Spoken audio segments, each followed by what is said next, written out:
You've come.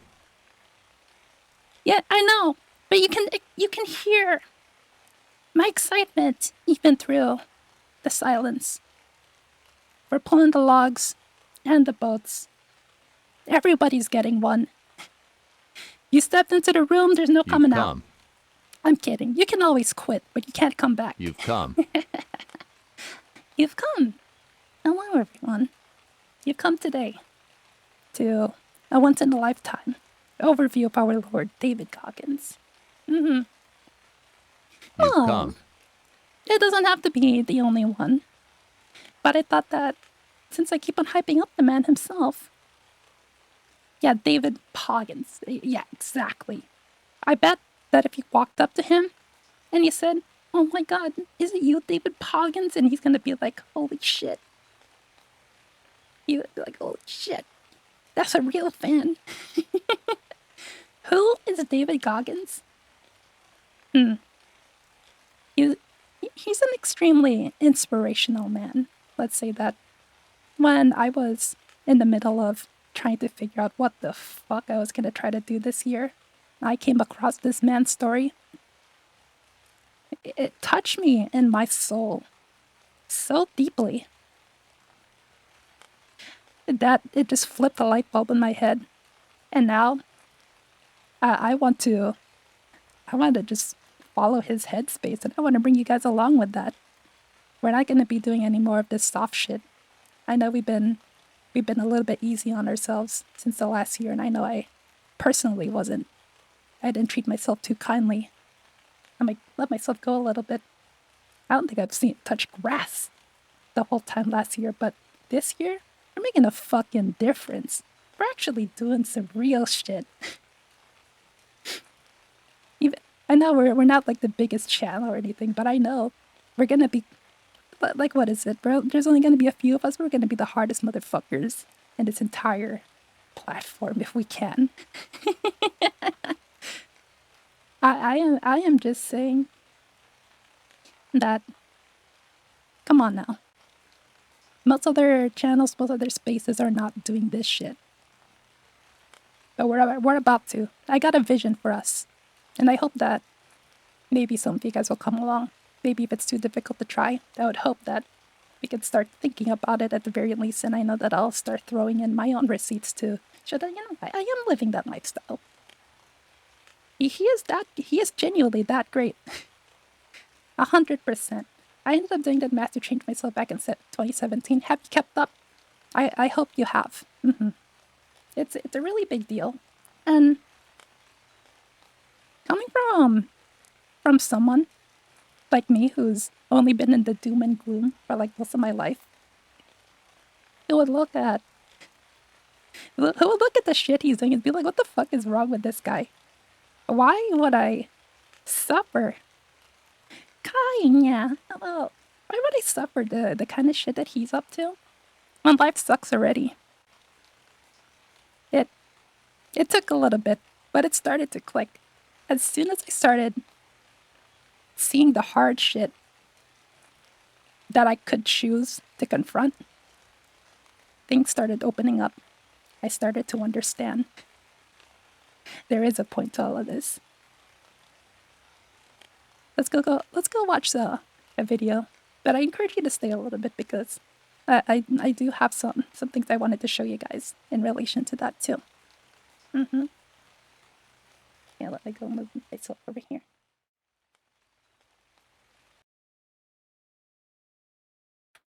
We're gonna go. Yeah, weakness is a choice. You can't control what happens to you, but you can control what you do to react towards that. Every time. I know it's like the most regurgitated advice. It's all in your head. It's all in your head. But the extent of how much that goes is deeper than you think. And even I thought that was like, yeah, whatever, man. Yeah, let's go watch his lore video. His lore video is like 12 minutes, and then we'll go watch this shit that's like an hour. That's where the hour comes from.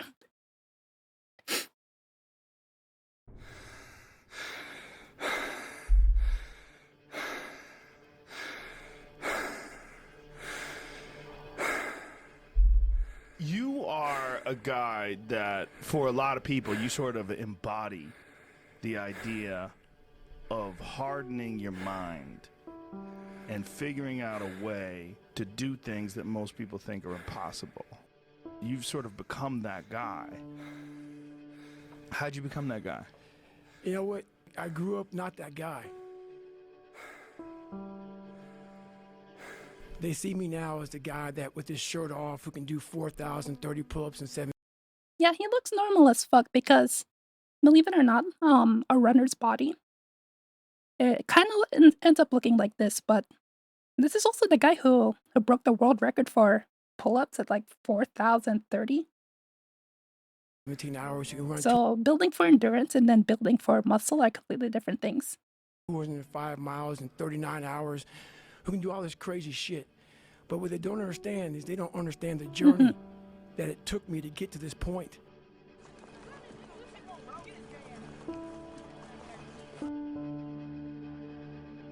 My dad beat the shit out of me when I was growing up. My dad owned skating rinks, he owned bars, he ran prostitutes from Canada to Buffalo, New York. My dad was a big-time pimp, big-time hustler. Anything bad about a person, he was that kind of guy. Beat the shit out of me, beat the shit out, out of my mom. There was an incident one time when my mom got knocked out on top of the stairs and he dragged her down the stairs by her hair. In my mind, I was always afraid. My whole life I was afraid, but I had this fucking voice, this conscience that would always be battling me, saying, hey, you gotta get up and do something. I didn't want to do shit. And I have a big time learning disability because my dad didn't believe in us going to school. So when I went to school, my learning disability, I had social anxiety. I was just a jacked up kid from living in this tortured home. So all the insecurities I had when I was a kid with my father, it just got worse and worse and worse. And the shit haunted me. And that voice that I talked about, it kept talking louder and louder and louder, but I was doing nothing about it. From the age of 19 to the age of 22, I gained 125 pounds. I went from 175 to almost 300. 297 was my heaviest. And I started finding things that was comfortable. And the more things I found comfortable, the more uncomfortable my mind was. Because that voice I was telling you about, it always was.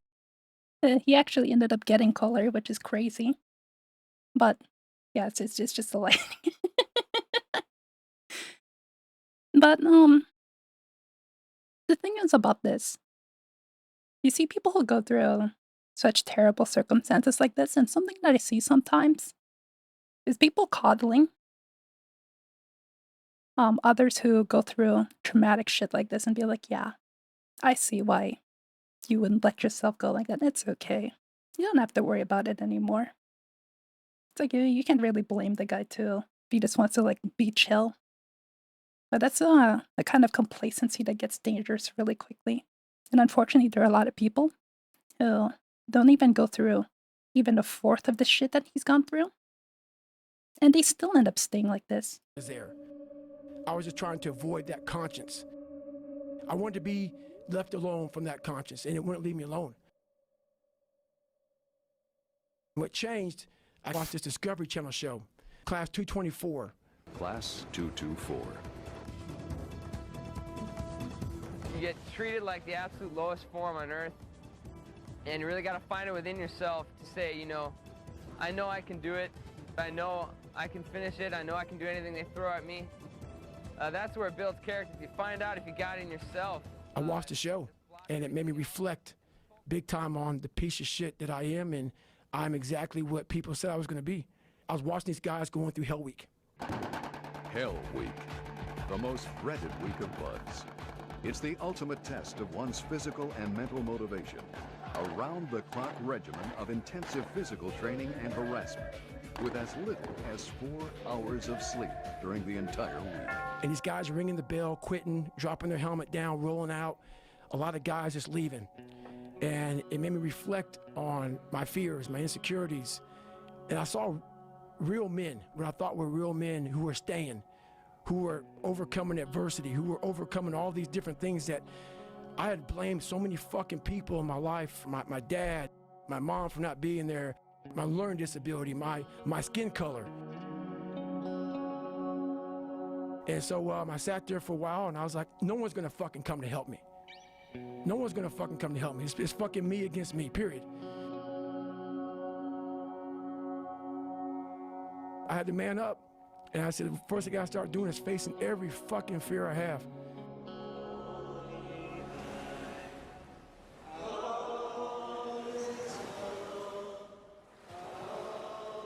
So I started calling recruiters up. I said, I'm gonna go be a fucking Navy SEAL.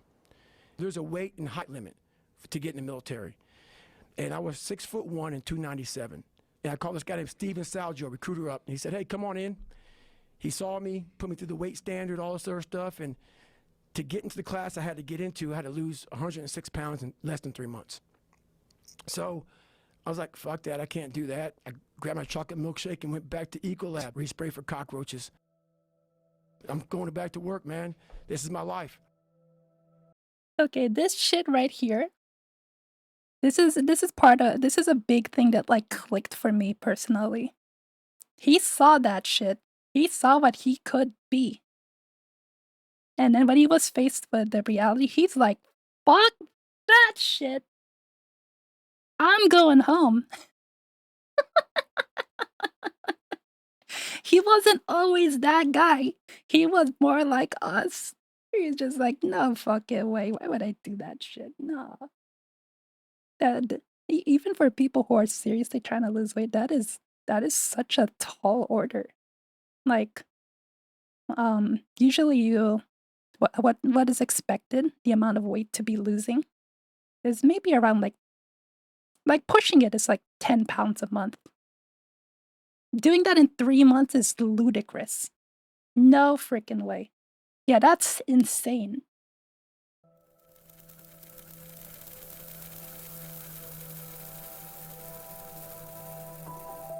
I don't like cockroaches too much.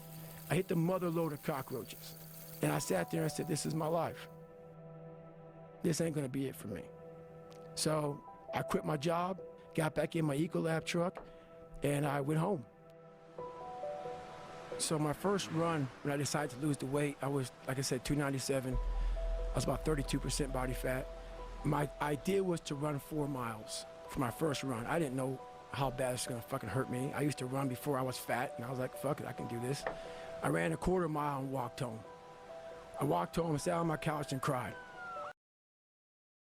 I said, man, I can't fucking do this shit. I don't know what I'm gonna do. And my mind just kept fucking with me. And kept fucking, you're not good enough, man. This isn't for you, man. These guys are the baddest motherfuckers on the planet Earth. You're not that. How do you move forward? What it was, and it's kind of funny, I was obsessed with Rocky. And I would fast forward with the little VHS tapes to round 14. Not that guy. He had 4 miles in mind. He has run before. Only got to a 1/4 mile. So this isn't some inborn gift or anything. Not at all. Round 14 fucked me up like nobody's business.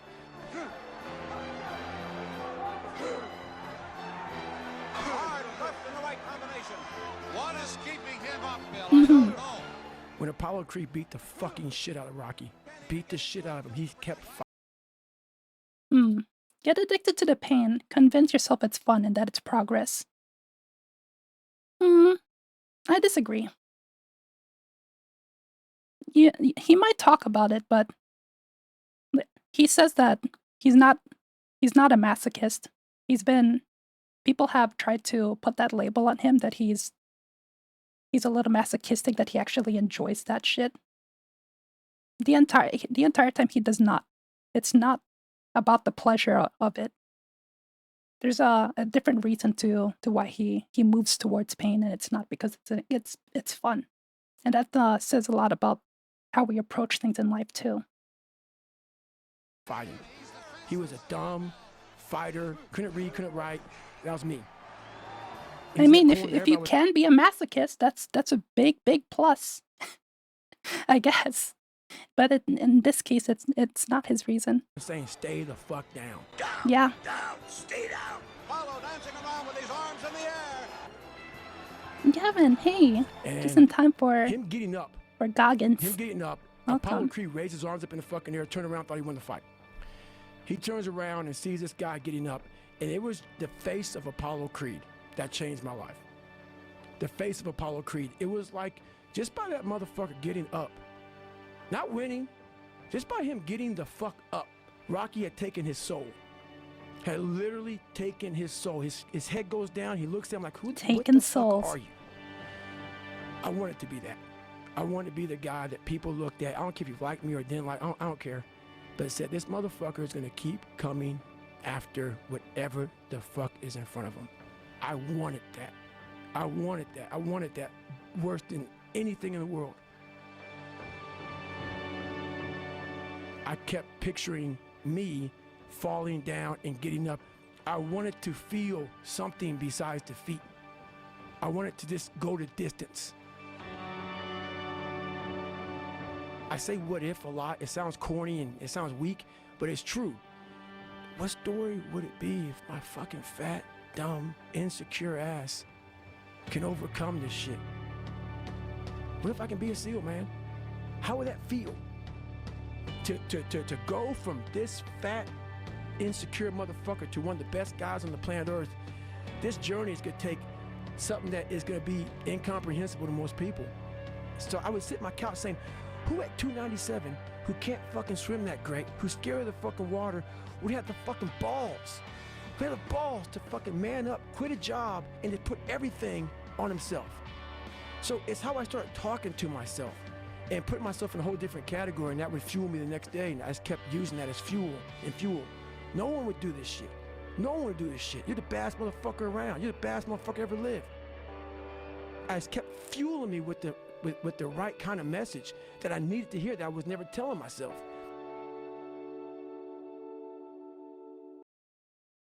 That's one of his points exactly. Mm-hmm.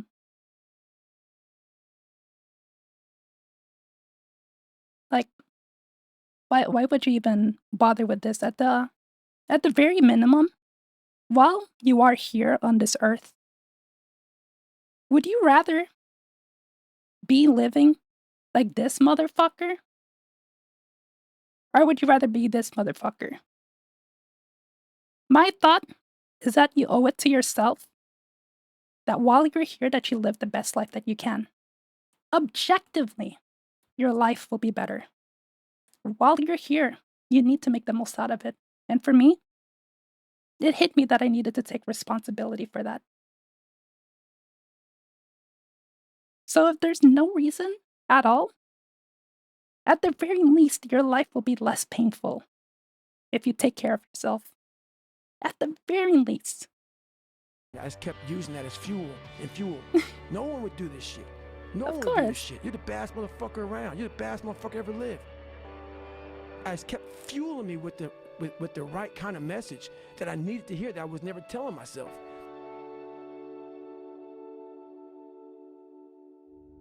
So it became from being defeated to like, man, all right, motherfucker, maybe, Who's gonna lift the boats? Who's gonna pull the logs? All of us are. We're gonna be the baddest motherfuckers. I know at least I'm trying to live my best life now, but so I wanted to share it with everybody as well. We're gonna be doing this together. maybe tomorrow we can go 0.75. But I started Nice realizing to I can't see run you. that far. So Glad what I did you was I recognized the became man himself. damn near a professional cyclist with the miles I put on the bike. I rode a bike a lot to lose the first initial Get kind of hard, weight 'cause stay my hard. bones were just hurting so bad. My body was just broken. And then the bike got easier. I was able to run more. I went from like 1 mile. 1 mile was a great accomplishment. Yeah, he 2 was a miles, SEAL. And then from 2 to 3 was a big Yeah. one. I went from 3 to 6. I am extremely hard right They now. have a warning order that they give people to get ready for buds. And the whole I thing was guess, yeah. running 6 miles 5 days a week. And that was my goal. I failed, I'll go back to scratch. I'll use some positive motivation. I have like one day where I'm like fucking defeated. But I started realizing this is part of the process. This is part of the journey versus just saying, like I used to, I'm just not good enough. We always say that shit. I'm just not good enough, and then we try something else. I'm gonna fucking make myself good enough. And that became my mentality. I had to invent a guy that didn't exist. I had to invent a guy that can take any pain, any suffering, any kind of judgment, I had to build this callous mind, and I built it through suffering. I built it through downright fucking just crushing myself. If it was raining outside at 3 o'clock in the fucking morning, if it was snowing, my instinct was, we gotta fucking go out there. Anything that was fucking horrible in my life that I would normally say no, that was inhumane to most people, I had to go do it.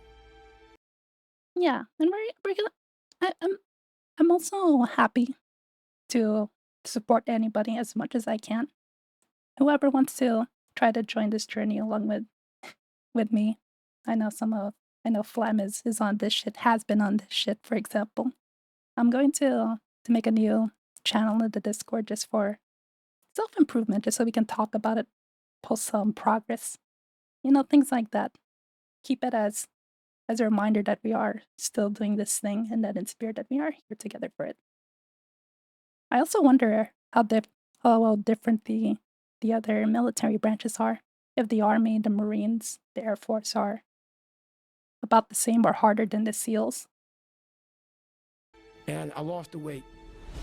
I went back to recruiter, I got into that class, and I went through 3 Navy SEAL Hell Weeks in 1 year. Only guy to ever be in 3 Hell Weeks in 1 year, to my knowledge. The first one I didn't make it through, the next 2 I did. I didn't stop anymore from there. And I started realizing through this process that the fucking mind is what you created. I see, so And I it's started that opening crazy. different doors that I didn't think were. I guess it makes sense too, because it has to involve water as well. And not everybody's built for swimming by default. Yeah, I'm not even going to underestimate buds. If I would think that if it was easy, there would be more people who would be like, yeah, I did 3 Hell Weeks too. The fact that nobody else is doing that says a lot. And these are with hard motherfuckers already. Were even there, they didn't think even existed. And the more doors I opened up, the more I started realizing that my potential is damn near endless. I even saw some guy, didn't they get their If feet anybody tied to the knows my bottom of life the pool? story, I'll That try to give you seems just a snippet awful. of it to get through where I'm Ain't at it now. really the There's only nothing but combat pride I have round for in Navy myself SEAL that proper? I can't Sure. really show people. Because I have this face. I have this face that they see like, are you happy? What's wrong with you? You're missing the story, man. Am I happy? What the fuck do you think? Don't misunderstand the passion in which I speak for not being intensely happy. But I'm not done. No, I have a lot more shit to do. A lot more shit to do.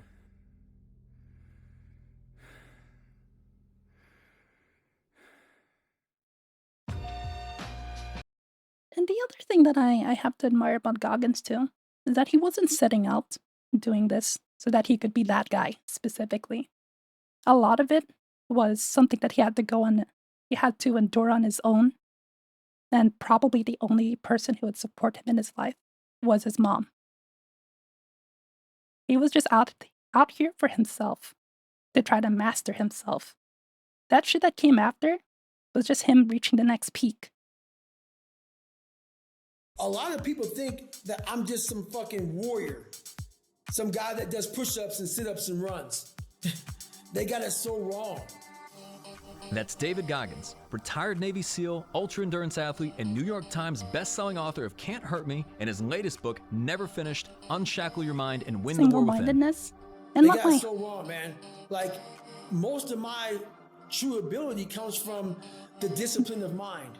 but he's definitely extremely focused. I'm Michael Mogul, founder and CEO of CRISP, the nation's #1 law firm growth Yeah, company. absolutely. I've built my business through practice, not theory. CRISP started with just $500 to my name and has grown to over 8 figures in revenue over the last few years, earning a spot on the Inc. 500 list of the fastest growing private companies in America. Our approach has been to take everything we've learned about generating massive growth within our own organization and help the country's most ambitious and committed law firm owners do the same for theirs. In each episode of this podcast, I sit in the face of why Armor and callous your fucking mind and outwork them motherfuckers and dig deep. When most people see 4 walls, I see a massive empty space. That's also what it means to deserves be happy, all weirdly enough. kind of creativity to make it look. That's what makes me wonder too. Why not maximize how far you can push your body, especially when it comes to something like, for example, running. We've evolved to be runners. We were made for this.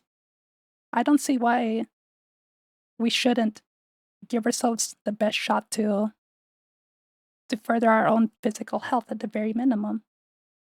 There's a what is it? There's a lot of benefits that can be found at the end of that.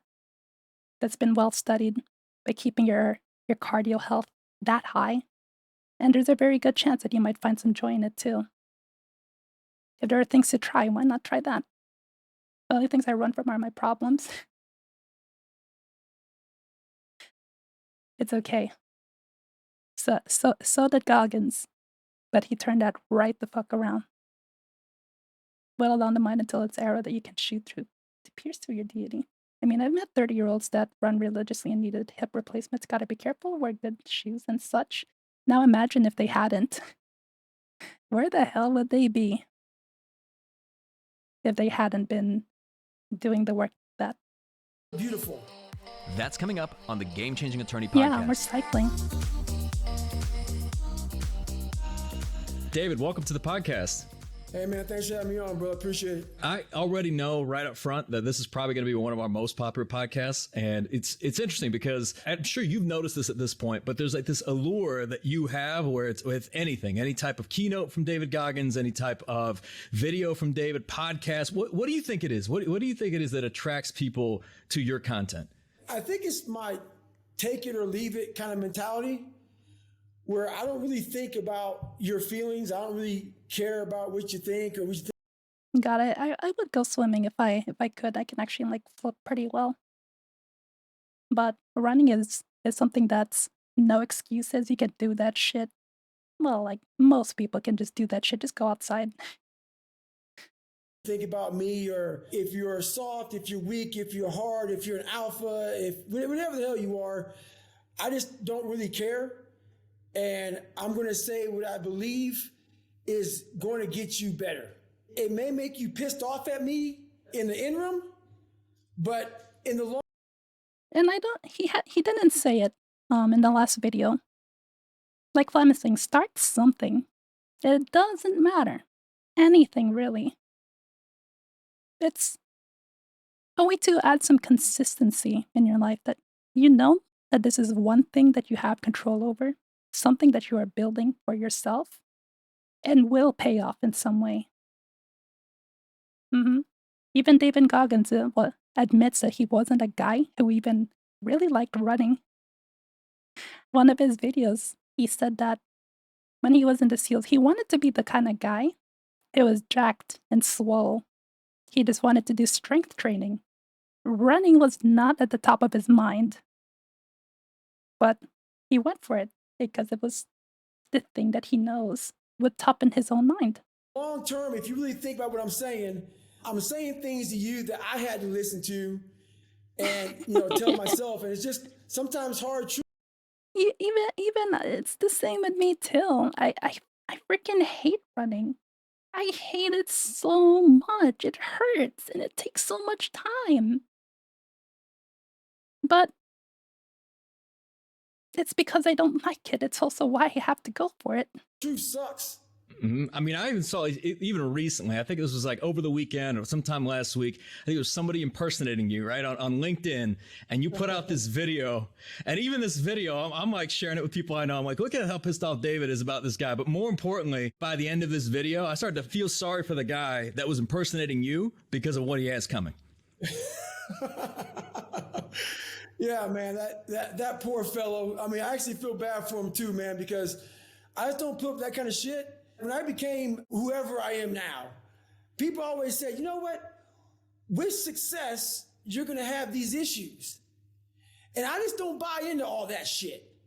Everybody thinks you got to settle when you become successful, and it's just people are going to take your book and they're going to bootleg your book, and it's just great signs of success. Well, you can sit there like most people do and sit there and take that shit. Or you can go ahead and believe that, you know what, I don't give a fuck how successful I am. I'm going to hold your ass accountable. You're here for our Lord David Goggins. What the fuck you're doing. And that's just how it goes for me, man. So I just hold people accountable. No matter how successful you are, you must hold people to the fucking standard. I want to talk a little bit about the most recent book, Never Finished. And I heard Hey, wait. Did you guys catch how he was just talking about no matter where, at what point of his life that he found he was in success, he still had to hold people accountable and all of that? Hold on. Hold on. I think I have a video just about that. It was like the most recent post he had on his Twitter.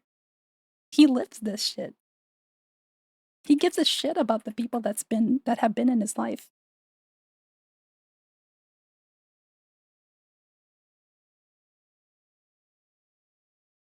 things even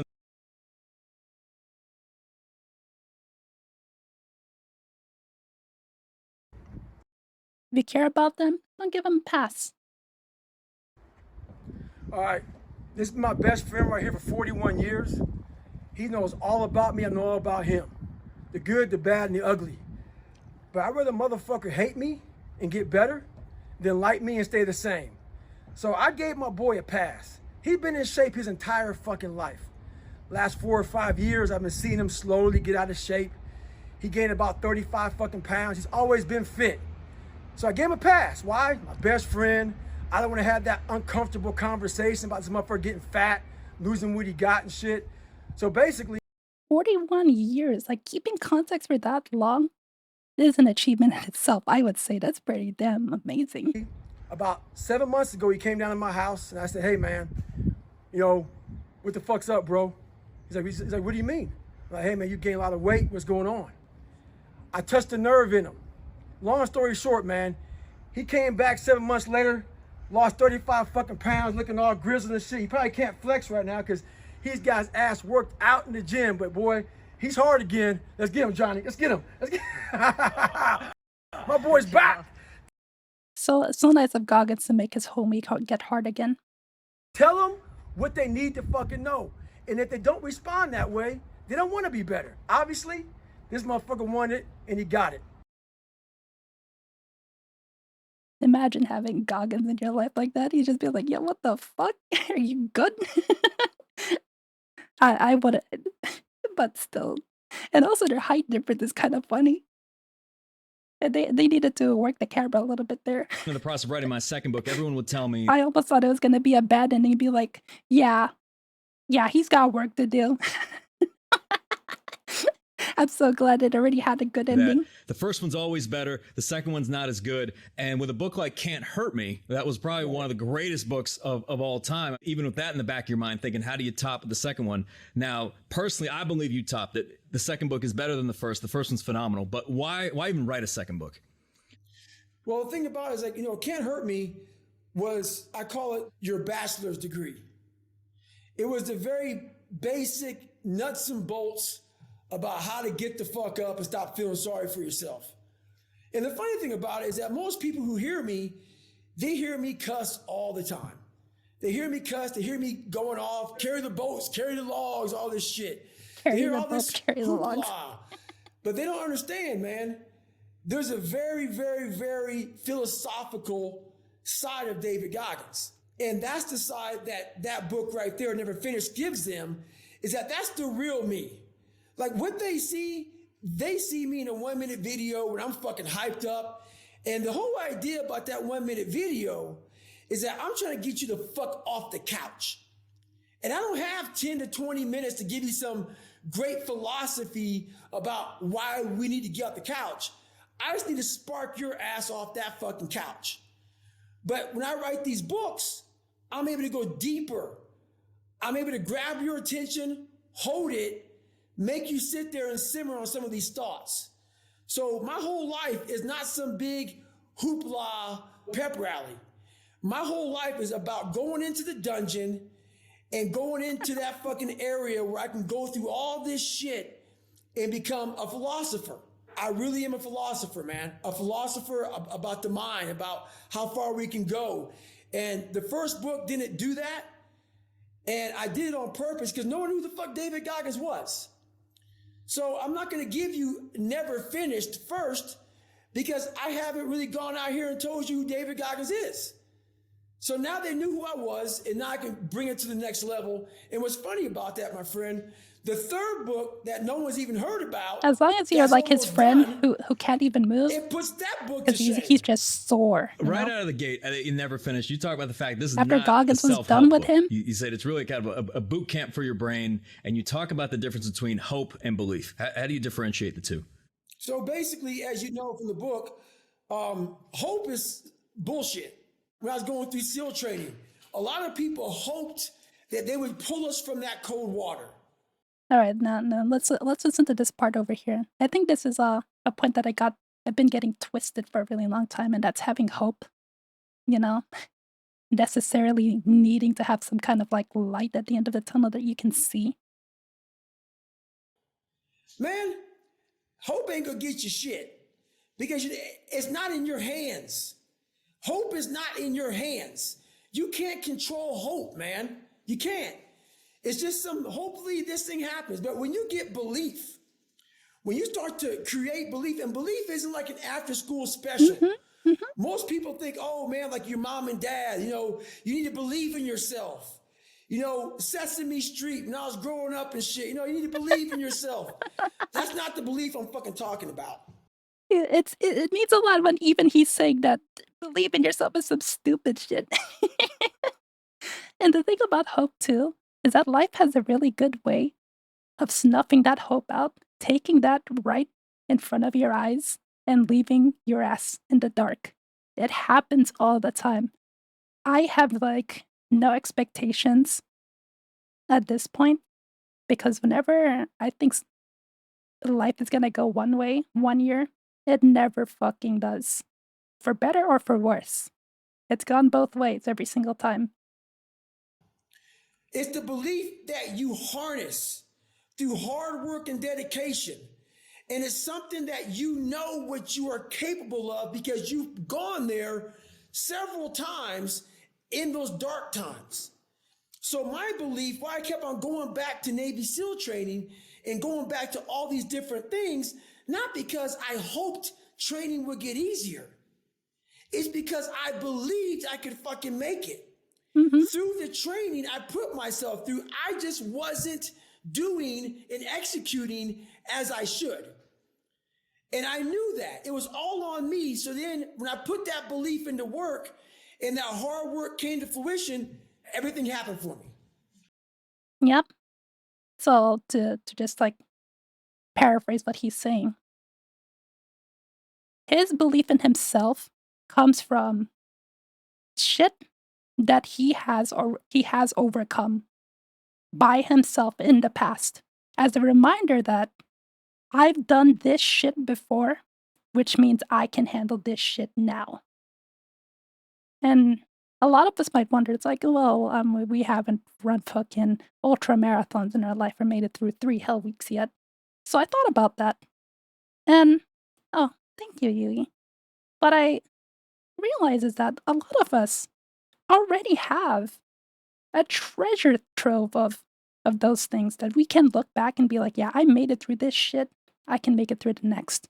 Because pretty much all of us have gone through some difficult shit in our lives. And we're right the fuck here. We survived that shit. So even if you think you have nothing to look back on, you do.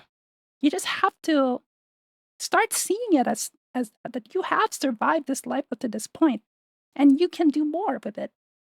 And for the few people, let's say, that may not know of David Goggins yet, you describe your upbringing as having front row seats to a horror movie. If you could briefly give the people listening some context on that. So what I was talking about with that one was my mom.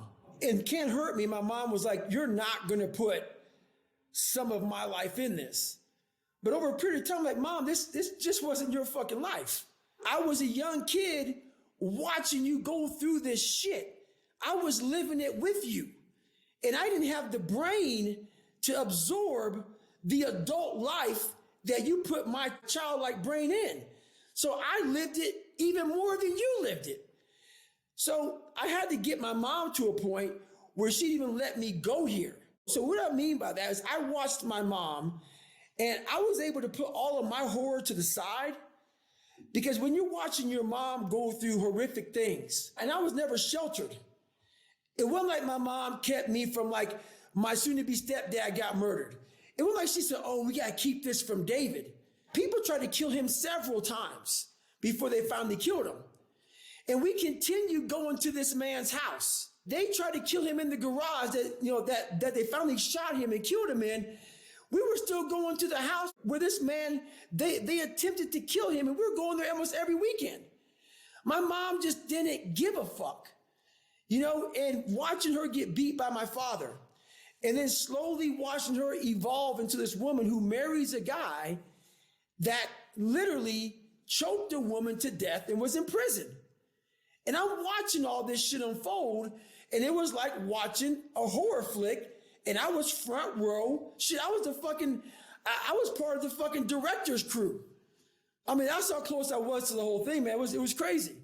You state that when you're living in hell, the only way to find your way out is to confront the devil himself. Who was that devil for you?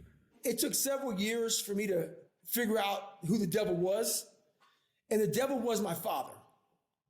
The devil was my father, but what I didn't put and never finished was the devil really was me. So what happened was I put all this blame, and trust me, my father and a lot of people had to do with my upbringing on how shitty it was. But like I put in that book, no one's going to come back and say, hey man, I apologize. Maybe someone does. Very few people will. So at the end of the fucking day, when all things are said and done with, while my dad was the devil, and I believed that for a long fucking time, I had to confront him. And when I confronted the devil, so what I thought was the devil, I realized that I was the true devil. I was the one holding me back. I was the one looking for the scapegoat. And I was the one looking for all these ways to say, it's okay, David.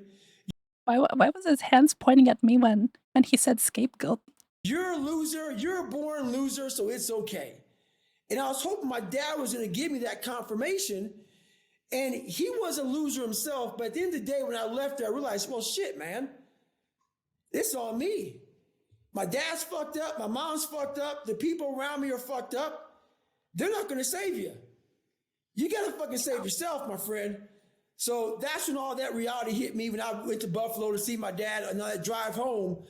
I was like, man, this rest of your life is going to suck. It is going to suck, not because you're going to be a loser, but because you're going to fucking finally start to win. And winning is not easy, my friend.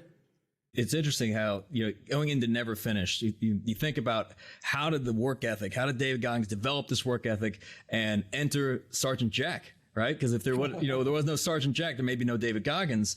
If you could elaborate on how he practiced discipline in his life.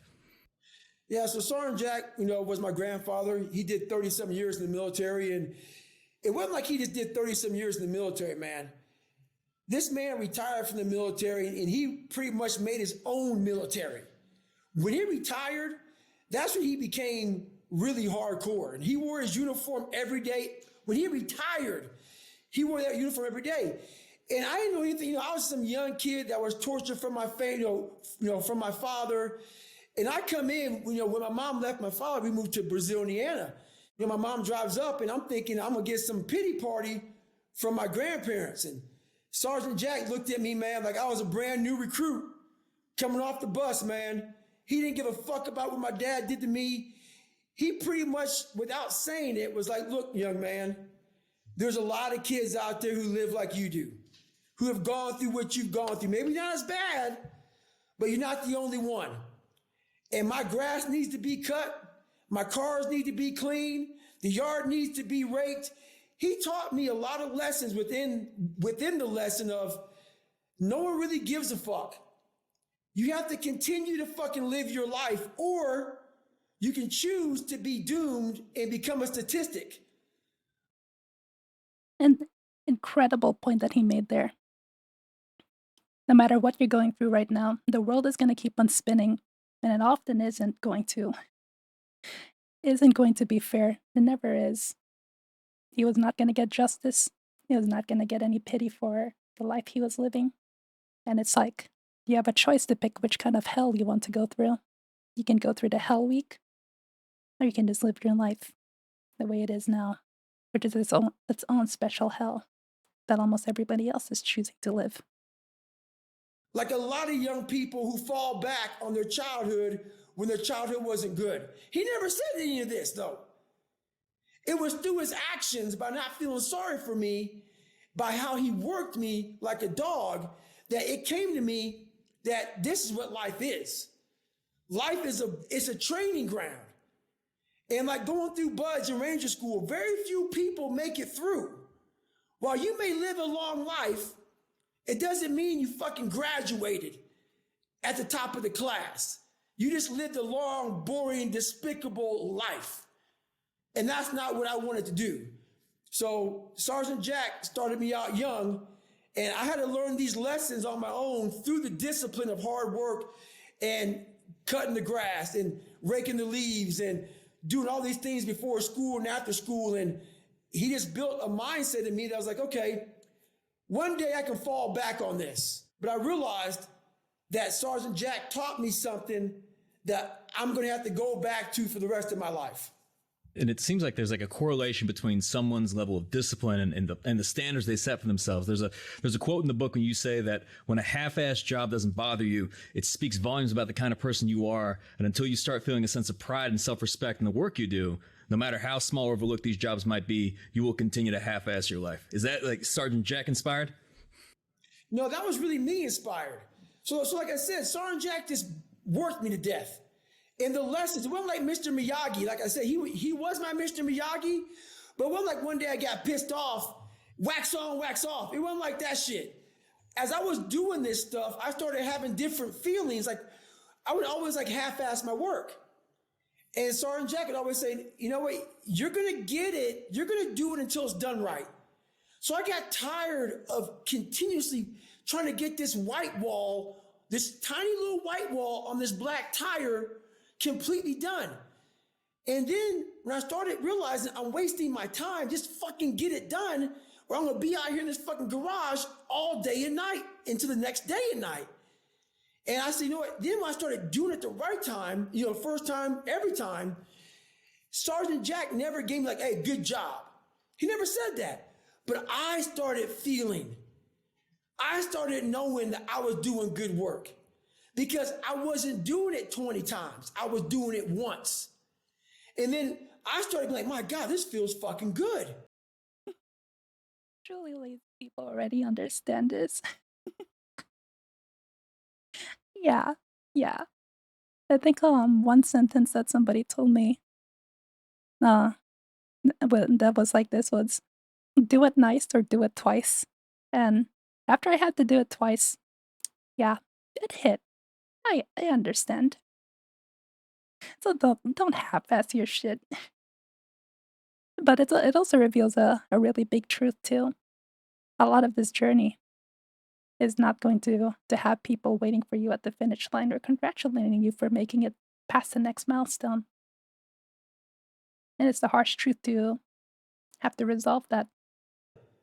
It feels fucking good to fucking get a job, have a task, and put my all into that task, and then be able to move on to the next task because I completed that task to the fullest and the greatest of my ability. And then that feeling just stuck with me, and I was like, okay, this is what I need every day in my life. I don't need someone to say, good job, David. I don't need a fucking pat on the back. Everything became internal. I started feeling this feeling I never had before. Like I thought I was a born loser. And just cleaning a tire and cleaning the car to the best of your ability changed everything. Raking a yard and not leaving one fucking leaf. Not one leaf. And then one would fall and I would get that one leaf. It just became something that was like, okay, I see dirt, don't pass the dirt, clean the dirt. It just started absorbing. And before you know it, man, it just morphed into a man that was like, we got to get it done regardless. And David, I want to talk about this alter ego that you created, Goggins, right? And I'm curious, like, what led to the creation of the Goggins alter ego? Well, discipline was huge, but then we always fall back on what's comfortable to us. What's comfortable for me was if it's easy for me, you know, I'm going to do it. And so when I was going through pararescue training, I ran up against an obstacle that I didn't think I was going to run up, and it was the water. I fucking hated the water. But I tried hard to get over that. And I would go to the pool and I would try, but my mind wasn't strong enough. David Goggins, even with all the discipline, I didn't have that next fucking level. When you're truly committed to something, not like where you like, you know, I want to be a doctor, but when I run into this roadblock, I don't want to be a doctor. No, I'm going to be a doctor come hell and high water. I needed that kind of commitment. And David Goggins didn't know about that commitment. I knew how to wash a car. I knew how to clean a house. I knew how to, you know, do all these manual labor jobs. That laser focus. But when it came down to true suffering, to the highest of suffering, I didn't have that next level of, all right, motherfucker, we have this next level. David Goggins wasn't enough. So I went into my mental lab and realized, but I want to be great, but I don't have greatness in me. So I had to create a motherfucker that was great. And in my mind, I'm really big on visualization. And people may think it's all kind of bullshit. Believe what the fuck you want. I don't give a shit. This is a true shit right here, man. I went in my mind, I said, okay, I want to look like this. I want to feel like this. And I want to have a mind that is fucking cast iron steel. That is fucking never dull. That is always fucking sharp. That was the biggest thing I wanted. I wanted to hit obstacles that fucked most people up, including myself, but I didn't waver. I didn't fear. I didn't run away. I just stayed and marinated in the fucking fear, in the suffering.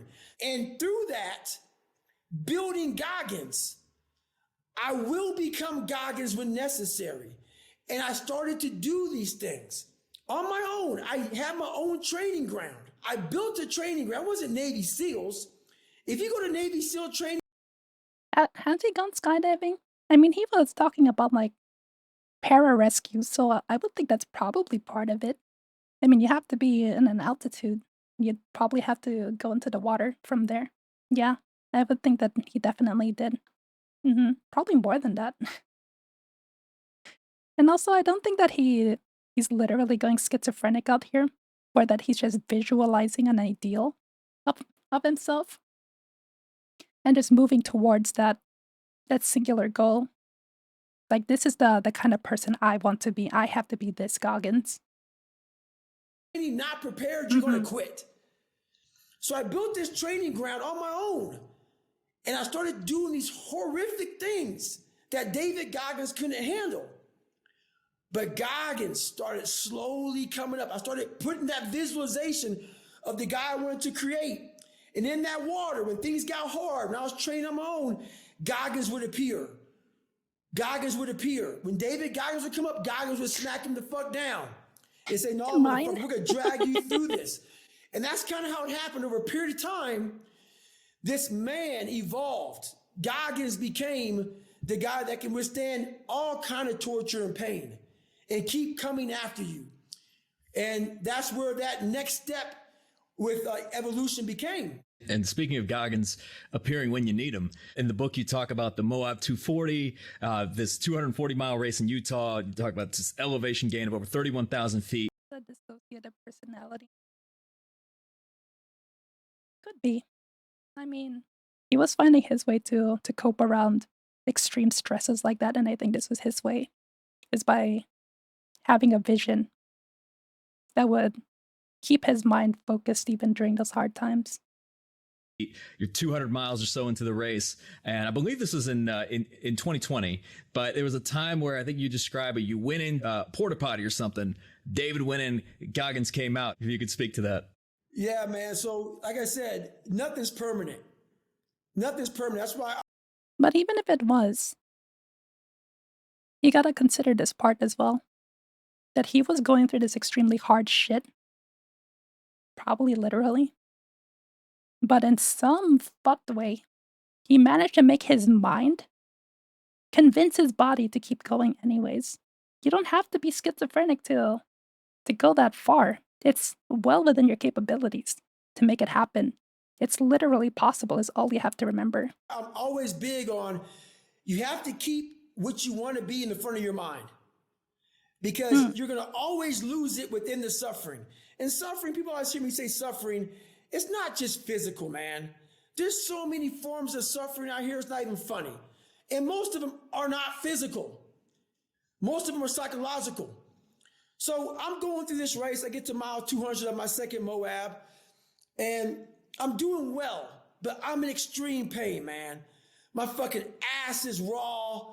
My damn feet are broken. I have 6 layers of tape on my, it's just, I'm jacked, man. I have 40 miles to go. I'm having this woe is me. Why the fuck am I out here? I'm at high elevation. I can't breathe real well. Everything's wrong. So I'm with my pacer. His name is Mike. And I see this porta potty of sorts. And I'm like, I just need to get off the fucking course. So I lie to Mike. I'm like, hey, man, I got to go to the bathroom. And I go in this outdoor house. There's a bathroom in it. So I went in there, and I'm in there, and I'm thinking, I'm like, God, man, I just wish I would fall into this fucking toilet. You know how like big sinkholes? I just wish I fall in there, man, and maybe I'll break my leg, or maybe something would happen where I can't finish the race. And as I'm Ending in talking fear to and hunger? myself like this, out of nowhere, Goggins appears in my mind. He's like, man, are you really fucking talking like this, bro? Imagine if you were to fucking be able to have people hear your dialogue right now, man. You came out here in 2019. Thank you, thank you. And this course kicked your ass.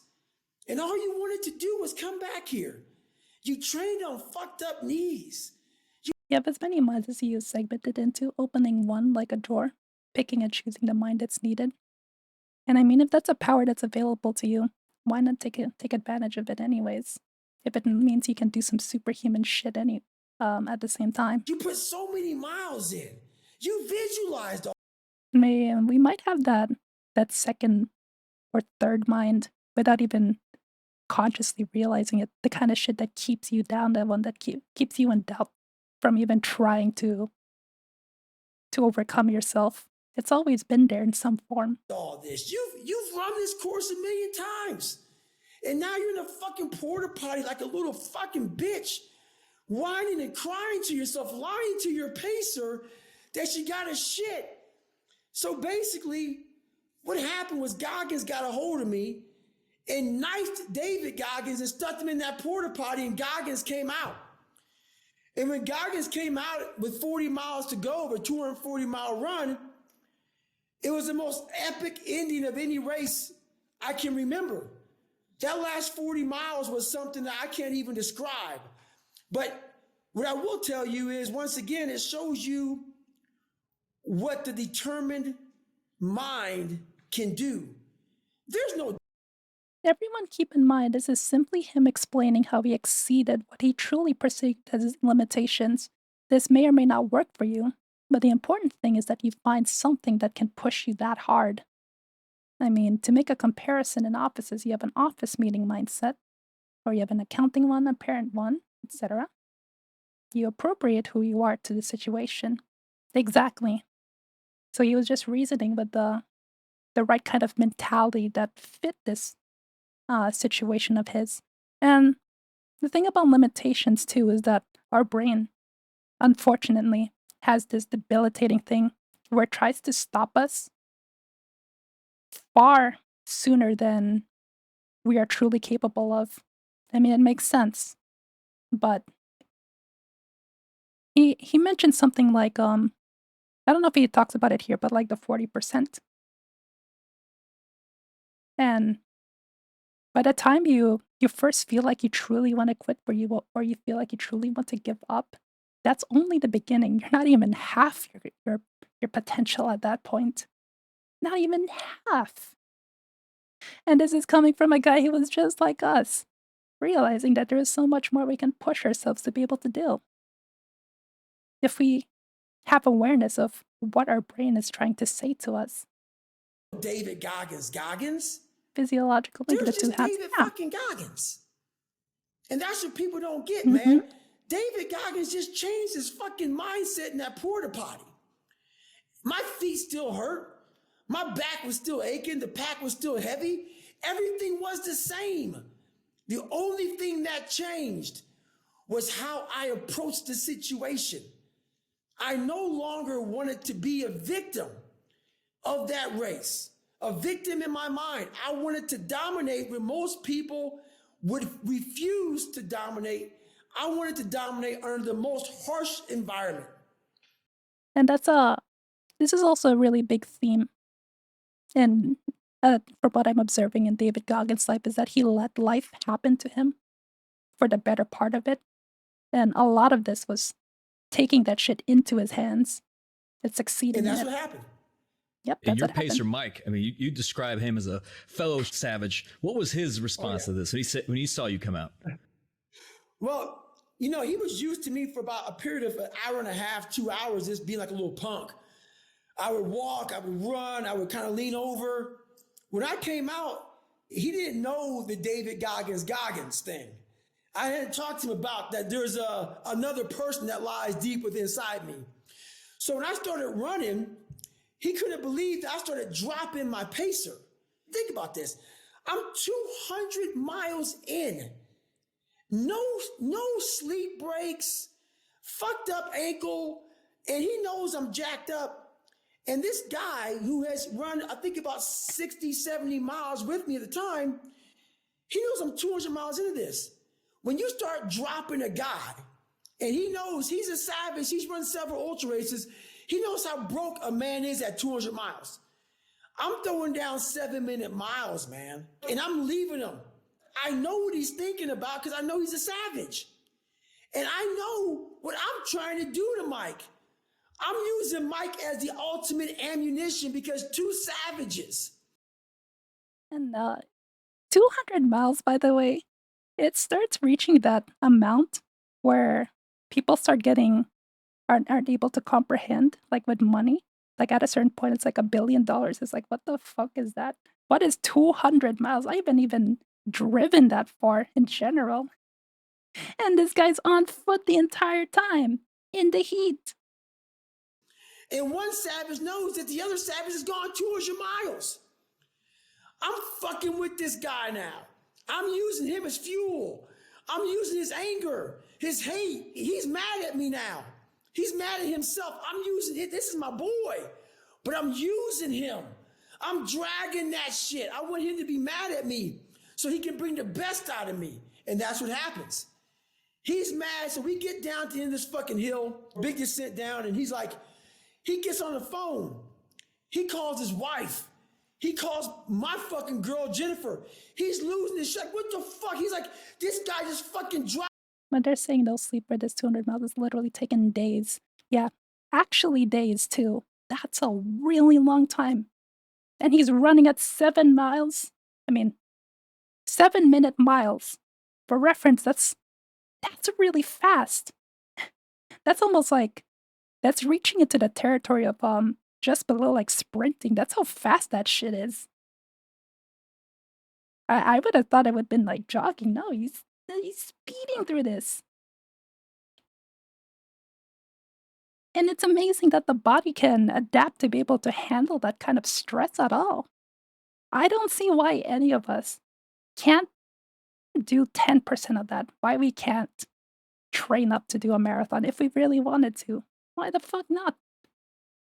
If he's capable of doing like fucking 200, what? Are you serious? Of course we can do 10% of that. Me, he's literally out of his mind. He can't believe what he saw. And then from then on, man, the next probably 15 miles or so before the next checkpoint, the real race was gone. Even though it was still going on, a lot of it with my fixation with Goggins is just knowing that he had nothing special and he made it possible. We can do this shit. It was me and Mike, and there was two guys out there barely talking, just going at it, and that's what I wanted. And that's what Mike was thinking. Starting from a quarter of a mile. Really what he was thinking? He showed me, how the fuck are you able to do this? And I pissed him off, and it was beautiful. It's like when you see someone do something, it means more than when someone tells you something. And I know in Can't Hurt Me, you talk about the concept of taking souls. And I'm not sure you were trying to take Mike's soul in that moment, but if you could describe what that concept means. It's kind of like that. So the basic of taking souls. Don't they call that mogging these days? But I like this term a lot better. Is when the normal human being Mm-hmm. being in the situation that you're in would be defeated. And Come on, the welcome. person or people Welcome to Goggins Day. We're just watching our inspiration for, at least mine, for tackling life's problems. And now he's just talking about taking souls. Mm-hmm.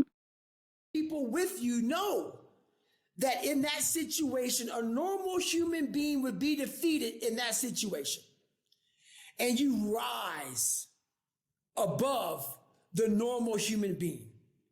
So it makes all the people around you feel lesser than. Therefore, you own a part of their soul. Because in that moment, and I got it from going through Navy SEAL training, I watched all those Navy SEAL instructors who had gone through Hell Week, and now they're putting me in my class through Hell Week. I'm watching all of them because they all know at Wednesday we're all defeated. Everybody's fucked up on Wednesday. And it's Wednesday. We're fucked up on Wednesday. It's Wednesday. But I got the information. I know where you were on Wednesday. And Where the fuck are you on Wednesday? I know what you're thinking. I should be at Wednesday. I should be as fucked up as you are. I'm not going to give you that. I'm going to show you what Wednesday is for me. Wednesday for me is not Wednesday for you. And that's why I wanted to. Yeah, Wednesday is gym day. Wednesday is the day we take souls and we are fucked up. Mm-hmm. So he's running on average 7-minute mile. Yeah, that is insane. Probably didn't sleep for more than like an hour, if even. If that's his pace the entire time, especially towards the end, that's ludicrous. But that's also Wednesday is when I decided by long runs where I really, really go fucking ham. That's when I decided I wanted my days to be. Here, I'll show you what I was able to do a couple days ago, and this was well ahead of schedule because I've been sedentary for pretty much 6 years until the beginning of February. So I really haven't been doing shit at all. And even before that, when I was doing some stuff that was only like strength training, I was never really a runner. I started a new run program and it told me, hey, go run this distance. Here, let me show you what I was able to do. This was a couple days ago. Did this shit. Ran 3 fucking miles straight. I felt so fucking proud of myself. When I was only like running a mile at a time for like 3 weeks up to this point. I didn't even think I was even capable of doing that shit. Thank you. Thank you. But the thing that like helped me believe that, okay, I can actually handle this shit was before that. I know Yui was here. I had missed a day, or almost missed a day, because I was really, really busy. I don't know if I was a Wednesday or not, or Friday.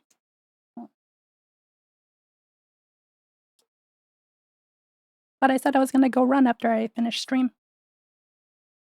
But I almost went to bed thinking that, nah, I mean, I've been working hard. It's already 2:30 a.m. in the morning. I'm well past my sleep schedule. I got work tomorrow. It's cold as fuck outside, and I'm tired. But I wasn't gonna let myself go to bed knowing that I was gonna give myself an excuse. I put my running shoes on and fucking ran. I did that shit. I didn't want to say that I was going to do something and end up not doing it. That's what led me to believe, okay, I can do that shit. I can run a couple more miles. Why not? And now, that was a couple days ago. Now, today is fucking Wednesday. And a lot of it that's been at the forefront of my mind is that if I wanted to be a cult leader, if I wanted to stand by what the fuck I'm saying out right here, I needed to set a good example. Show that I actually live by this shit of staying hard. So I decided that I had to do better than this. This was already a lot more than I thought. So today, here's what I fucking did. I went from 3 miles to 6.9 miles this fucking Wednesday. I pushed that shit to the limit. I kept my pace close to how I ran during that 3 miles, and I decided, why the fuck can we not do nearly 7 miles? Doubled that shit, rounded it out. And we haven't even reached a month into me getting into running. So all of you guys, I know that you guys can do this. Can't tell me that some anime girl online is gonna be able to outpace you on this. You can do this shit and also supersede this easy if you have the right things in mind. Have a date set for your first marathon yet? That's a secret. But I'm extremely proud of this. This distance and time of running consistently is the longest and farthest I've ran in my entire life.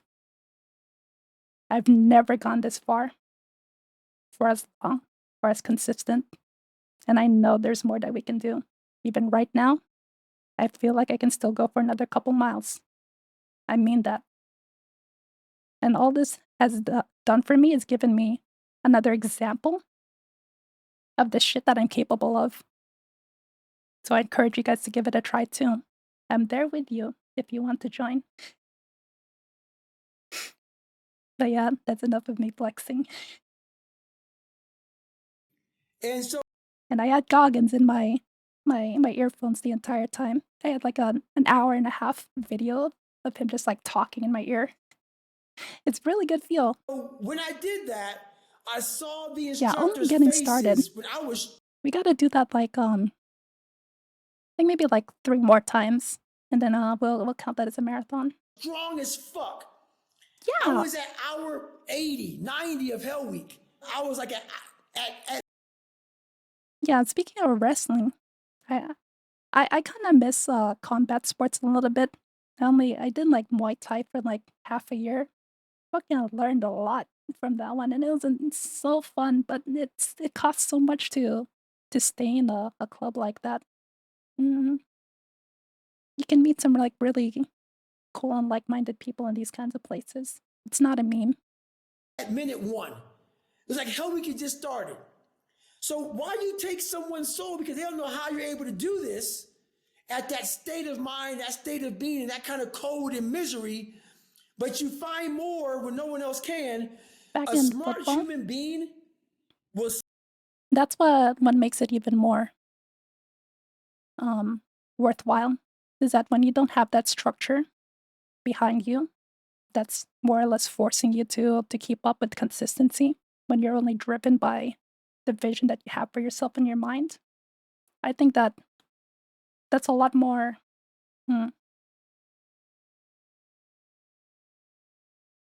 I'd say it's a stronger foundation for you to keep going because you can't really take away yourself from pushing you forward constantly. see that and you will elevate them. And that's what I did to my boat crew. My boat crew was fucked up, but they saw my elevation. So they said, fuck, if this guy can do what one man can do, another can do. So they elevated themselves. But as my boat crew elevated, I saw that everybody else was like, what the fuck is going on? And so we used all of that ammunition, all those sad, long faces, all of that like questioning, what the fuck?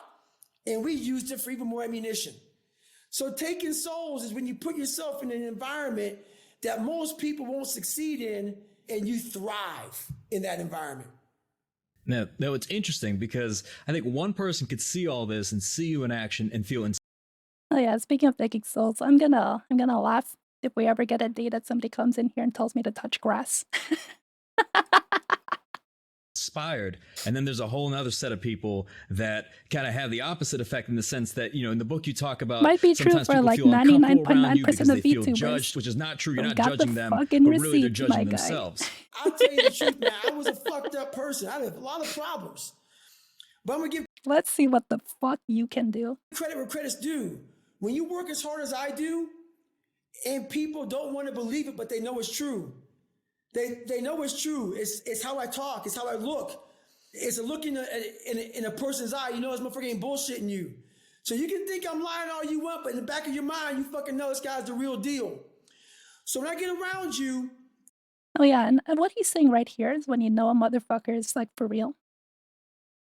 That's also part of my motivation too, for me doing all of this shit. Because the stream is reflected by the streamer, obviously. And these are the kind of things that you can't really fake. When it comes out of your mouth, people still are gonna just sense your energy from behind the screen, and they know if you really live up to that kind of lifestyle or if you mean what you say. So my thought is that as I improve myself, so will the energy in our streams, and so will the content. Why not be a hard motherfucker, you know? You don't see that often. I'm like a fucking lie detector. I'm not calling you out.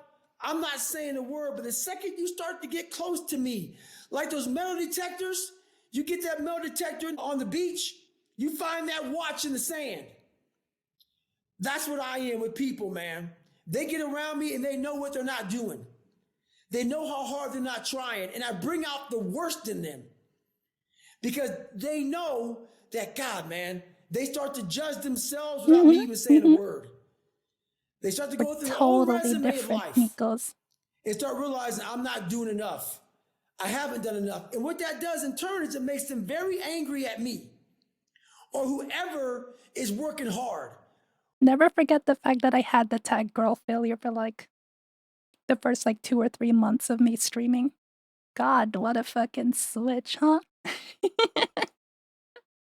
Whoever that hardworking person is that they get around, they're immediately not going to like you because they know that Yeah. you're working hard for everything you have, and they just refuse to do that. So the only thing best to do is run their fucking mouths and talk shit about it. People always talk about they've got naysayers. Oh yeah, speaking of cooking, I was asking my little brother. He's kind of like a cracked cook. He just kind of like enjoys that shit, right? And then I asked, he made this like ground beef that just tasted so good.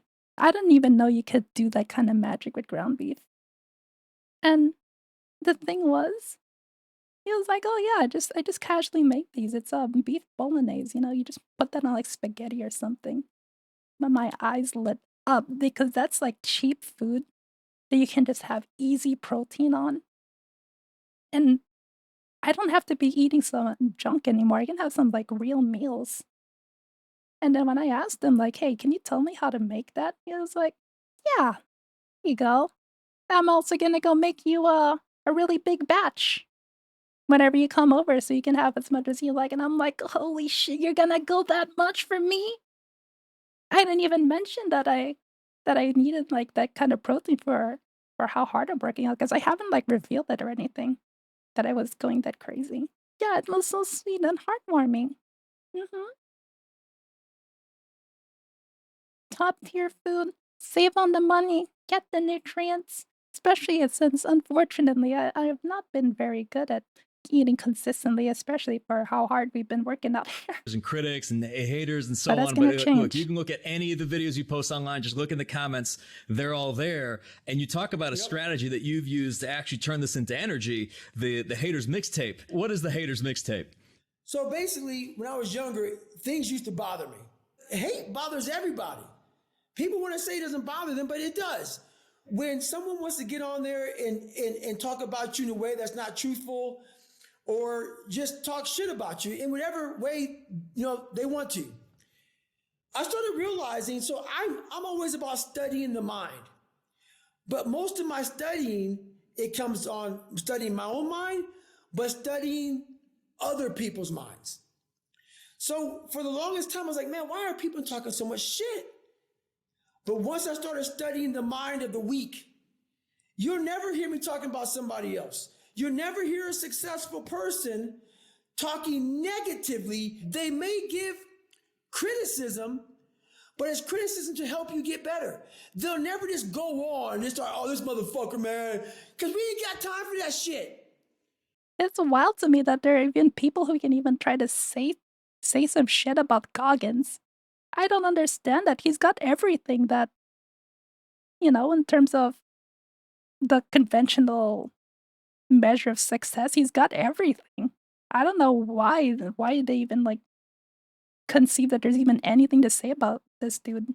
I ain't got time to go on your Instagram or your Twitter or your Facebook or your blog or anything and run my mouth about you. First of all, it shows I'm not a man. Yeah, most likely. Second of all, it shows I'm just a bitch.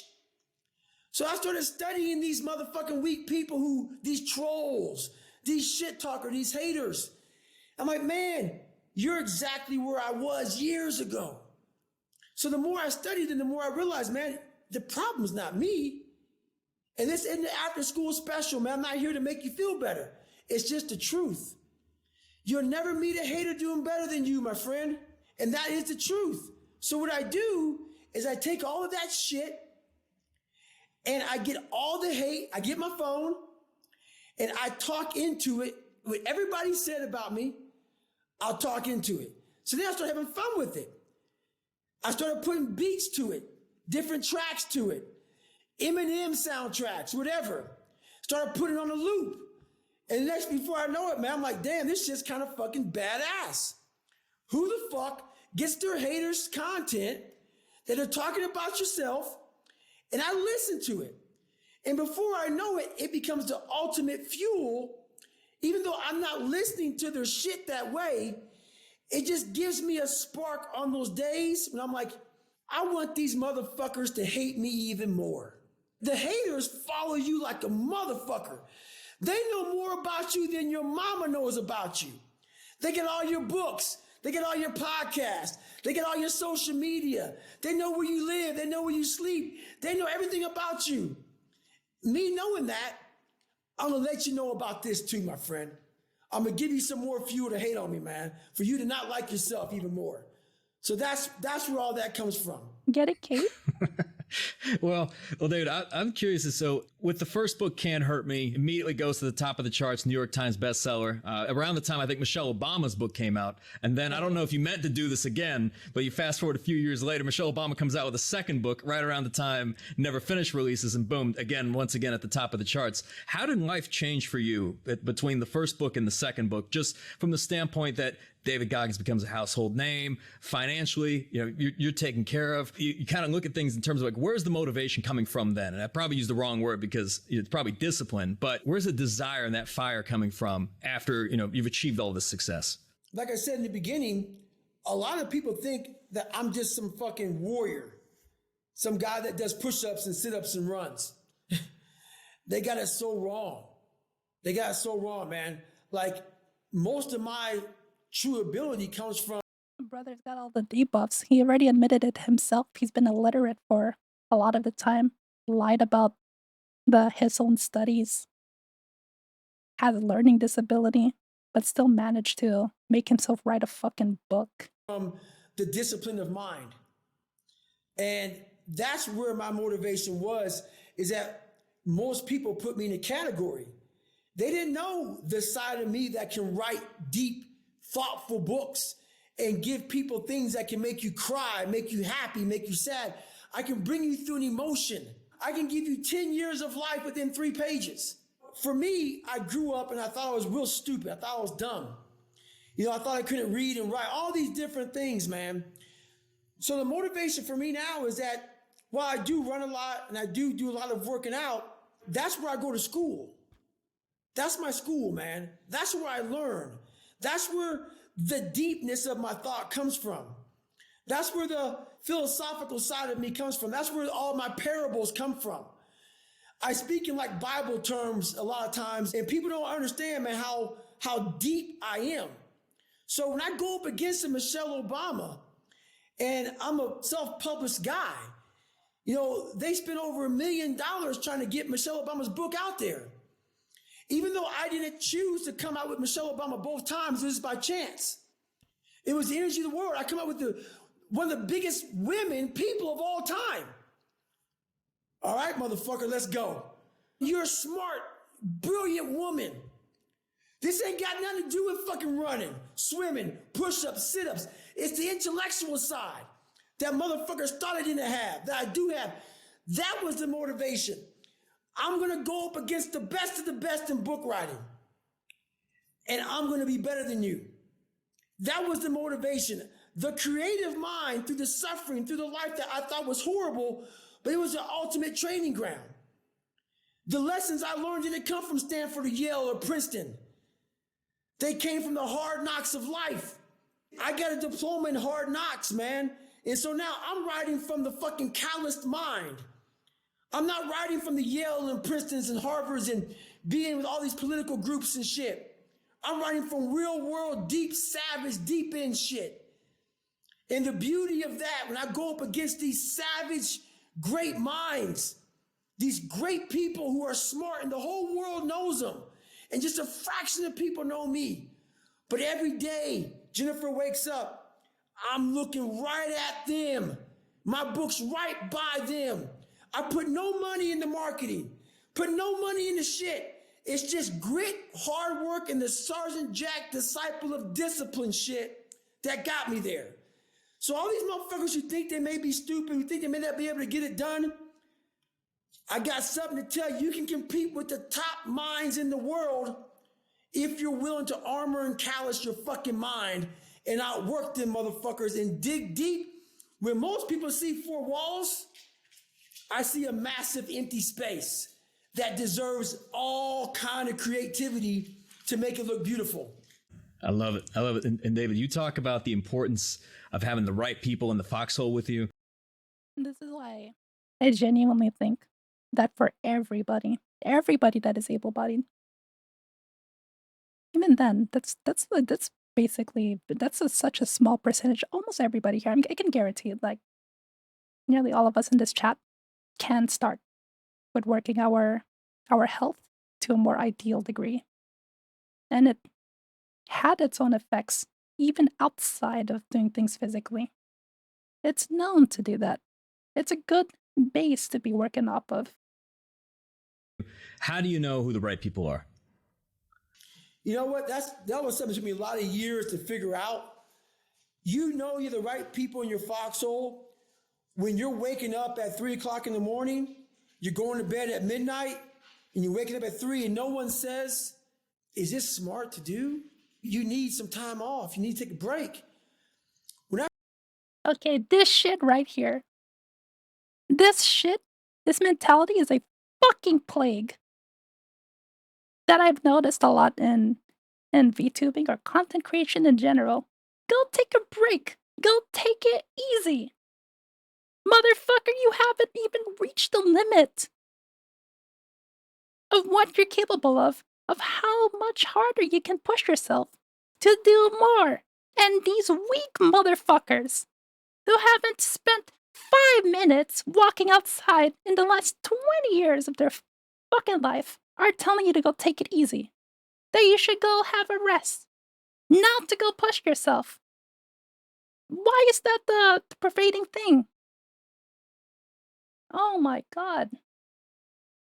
Yeah, that's what I'm saying, Mira. You see it all the time. Every time there's a little setback, a little difficulty. It's like, oh man, it's not working out. And people are like, yeah, go take a break, you know? Just go take it easy. Who the fuck is telling you to go easy? This is not the kind of people you want to surround yourself with or really take seriously. When you have your passion set on the thing and you're trying to push your capabilities above the average person, when you're out here trying to take fucking souls, when you're the kind of person who would make them doubt themselves that they're even trying at all, you're gonna look like a maniac. I believe that. Goggins looks like a fucking maniac. But he built himself up to that point.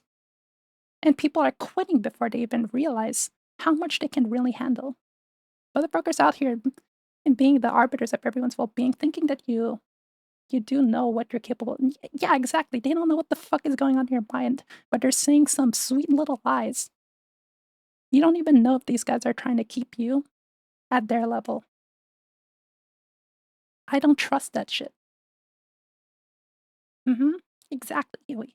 I started hearing that shit while I know what I'm doing to myself. I was behind the power curve, man. When everybody starts off in first grade, I had them negative grades. I started off in the fucking dungeon, man. I had to dig out of the fucking damn grave to get to first grade. So now when you're 20 years old, where everybody graduated high school and all this other shit, man, I gotta make time up. So while people think 24 hours is one day, for me it's 3, 4, 5 days. I gotta make up time. I'm behind. I gotta go to summer school in my mind. When a motherfucker who's with me realizes this motherfucker's gotta go to summer school in his mind, he's gotta make up time. He needs 22 hours of the 24. And they just get it. He's trying to go somewhere. You are the right person for my foxhole. Unironically, being behind and stupid, like that is better than being smart and not learning the value of hard work. Yeah. Especially if you're able to recognize that, like Goggins was able to. And he was able to build himself up to do that, knowing that his value is not with any kind of talents, because he basically didn't have any. All he had every time was that he will outwork a motherfucker. You can control that much. Like his initial, yeah, it was actually better. Agreed. I don't want to hear no shit about resting. I can't rest right now. I don't hear no shit about what I'm doing to myself. I know what I'm doing to myself. Just a reminder, again, our body has the capability with enough callousing to run 200 fucking miles. We can do a little bit more than that. We can do at least 5% of that shit. Come on now. Did you see how I came up? I gotta catch up now. And that's what life is about. Sometimes you are raised in a position where you are behind. We have to make that time up. I'm sorry. It may be inhumane. You may be unbalanced. It may not look right to you. I don't give a fuck. It's the situation that life put me in, and I need people to say, when I don't want to get up at 3 in the morning, I need a motherfucker in my life that sees me go to bed at 12 and wakes me up at 3, saying, you need to get this shit done. That's the foxhole. I don't need critiquing. I need pushing. I need pulling. I need anger. I need passion. I need drive. I need them motherfuckers, man, those bad days. I wonder if we should call our little congregation the foxhole, maybe the murder hole, something like that. I think it's a really cute thing. I don't need somebody in my ear saying, man, because then that's all a person needs is that. Support can go a lot of ways, man. It can go a lot of ways. I support you in everything you do, and I support you in everything you don't do. Sounds funny? Yeah, there we go.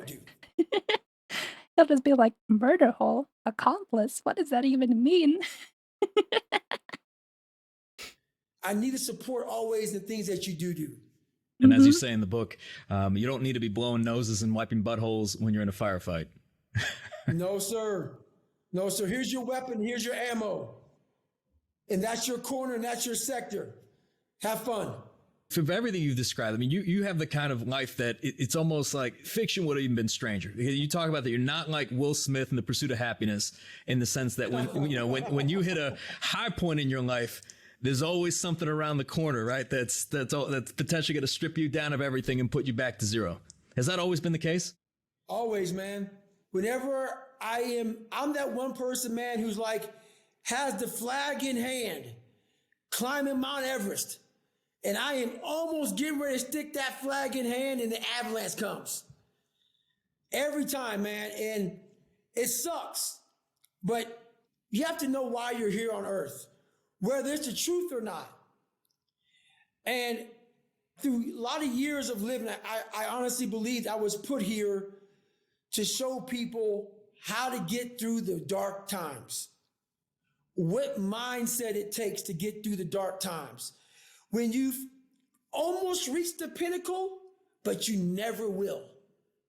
You never will, just because the lessons aren't learned at the top of the mountain, my friend.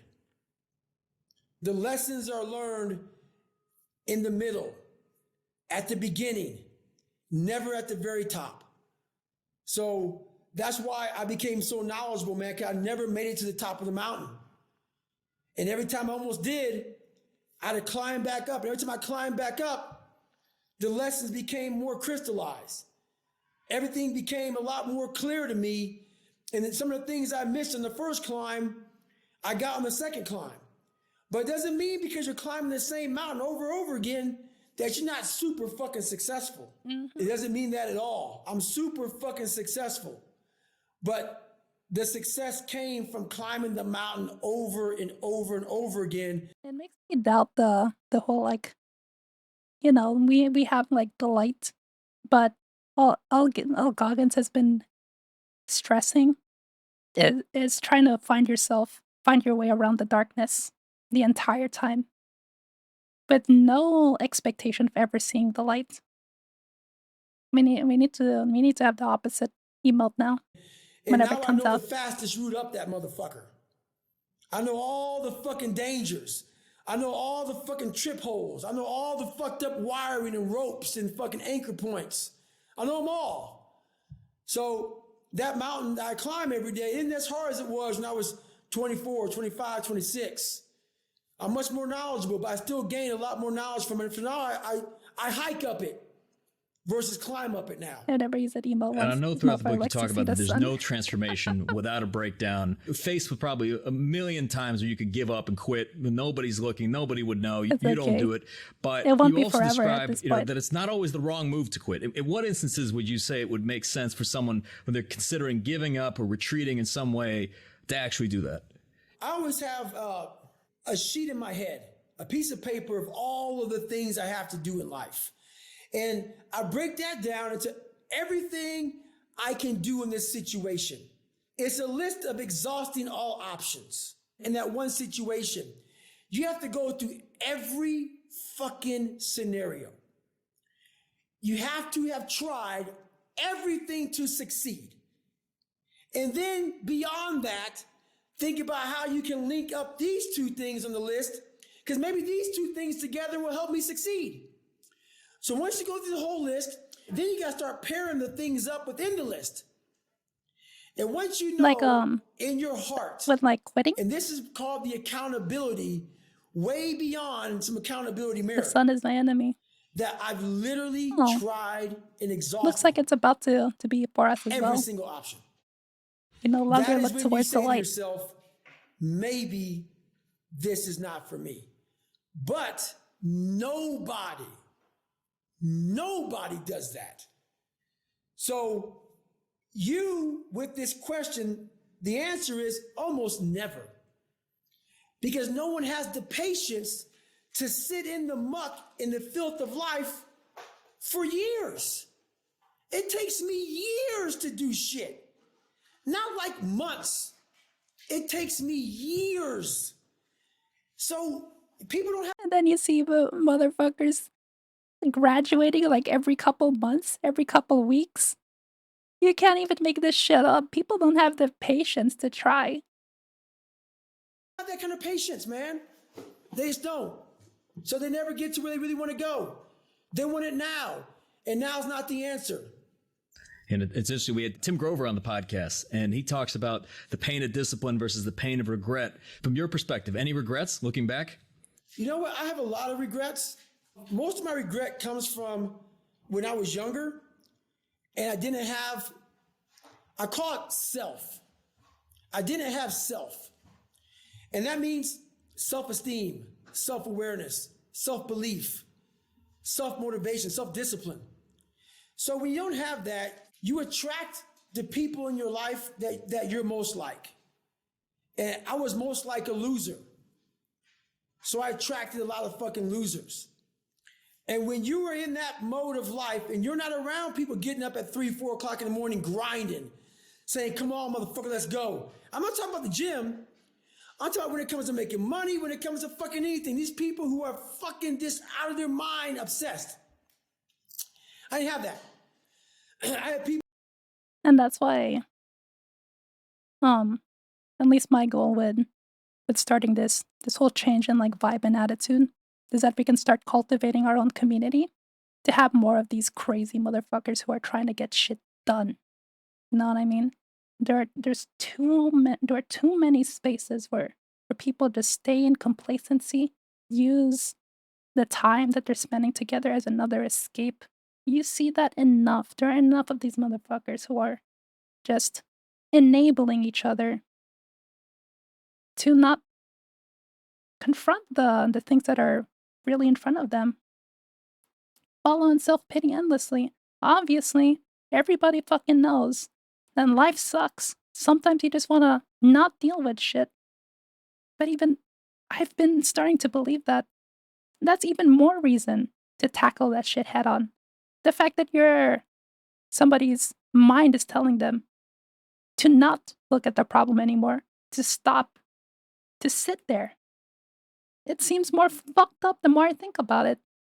And I don't want it to end up being just like that.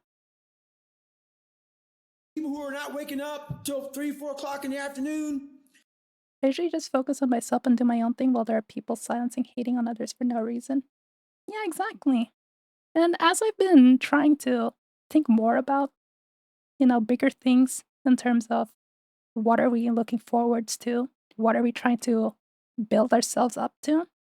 All of this random drama that I see on the internet, all these random things people are making call out posts like bad shit happens, it feels so juvenile. It feels like such a nothing burger compared to, like, you guys are really arguing and spending so much energy on this useless shit posting on Twitter again for your pathetic, useless likes. And for what? Just so you can be right in this like small bubble of whatever the fuck this is. No one gives a shit. You're all losers at the end of the day. You and whoever you're arguing with. Going to bed late, eating shitty foods, had no There's so much more to start thinking about life.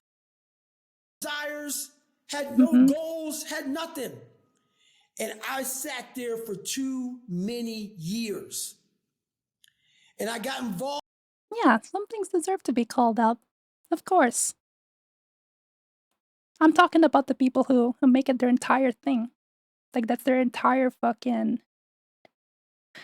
like, operation is just living on Twitter. Just talking shit. And being in this shit. You know what I mean? You will see these people all the time, and then they'll have like 2K followers or something. All they do is just like keep on talking about the next random shit. No, definitely not things that actually could use a dialogue. I'll never understand why drama exists. Makes people feel something, I guess. Makes them feel like they're part of something larger when it almost feels like a delusion to me. All with people like that. I have relationships with people like that. And what happens is that becomes who you are. So my biggest regret is not building myself fast enough to not go through. Here's why you shouldn't play Harry Potter. And then it'll have like 3,000 likes. You get all of these people commenting and reposting on that shit, and then really spending all those hours and times thinking and writing so fucking hard about that, and really for nothing. It really didn't even matter in the first place. The beginning of my life in the dungeon. It took too long to come out of the dungeon, almost too long to where there would have never been a David Goggins. There is a time limit on everything, my friend. Everything has a fucking expiration date. There is no tomorrow. Some of us get granted a tomorrow, but there really is not one. I was lucky. And you never want to bring luck into your fucking life. Yeah, I know you talk about just early on in your life, you'd read books or even magazines. You were fascinated by high achieving people. And I think in one of the examples, you're reading like a sports magazine, found that like the only thing you had in common with like Michael Jordan was your birthday, that you didn't have the talent, but you saw that they also had other skill sets. They had, they developed courage and grit and all these different things that you could perhaps harness and develop those characteristics. And then I think you even talk about through the book that like, man, if I had the talent, all of you would have been in trouble, in spite of everything that you've achieved. Yeah, I see that right now, man, because I was able to achieve so much. And once again, people want to give me a title because it makes them feel better. And that's where my passion comes from. And you can hear it now, man. I fucking yell when I talk to people, man, because I go back to those moments where there was no talent. Okay, I'll accept it was that. Just try again, try again, try again. And that sucks, man. It builds an anger. It builds a fucking anger, man, when you see people just floating through life. But like, you're going back to Michael Jordan. We're both born February 17th. Jim Brown, great running back. February 17th. I was like, oh my God. And as I started getting older, I realized, man, I can't even dunk a fucking basketball. Man, I can't fucking run, man. My legs are all fucked up. I can't run a football. I'm not these guys. So that's when I started gravitating towards like the Crawfords, the people like that are in the book, just the normal everyday Joes. But they're not normal everyday Joes. What these guys had was courage, character, commitment, discipline. These are things that every human being can work on their own. You don't need talent. You need discipline. I was like, man, I have that. So I started gravitating more towards the everyday person that went way beyond. So this is something I needed some help thinking about. And that's the idea of discipline. From what I've seen a lot when people say discipline, I think about those videos that are like, oh, if you do something for 21 days, it turns away from motivation to discipline. Yeah, you'll just do it. But it doesn't seem complete to me. Discipline seems like it's a kind of like a blanket term for a whole lot of what people could mean when they mention it. Because I've started thinking about it as less, yeah, that's habit formation, not discipline. But some people will call it discipline anyways. Because that's it, even though they don't want to, it's like it's part of the habit. So that's being disciplined. I've started thinking about it as something that's more of an active choice.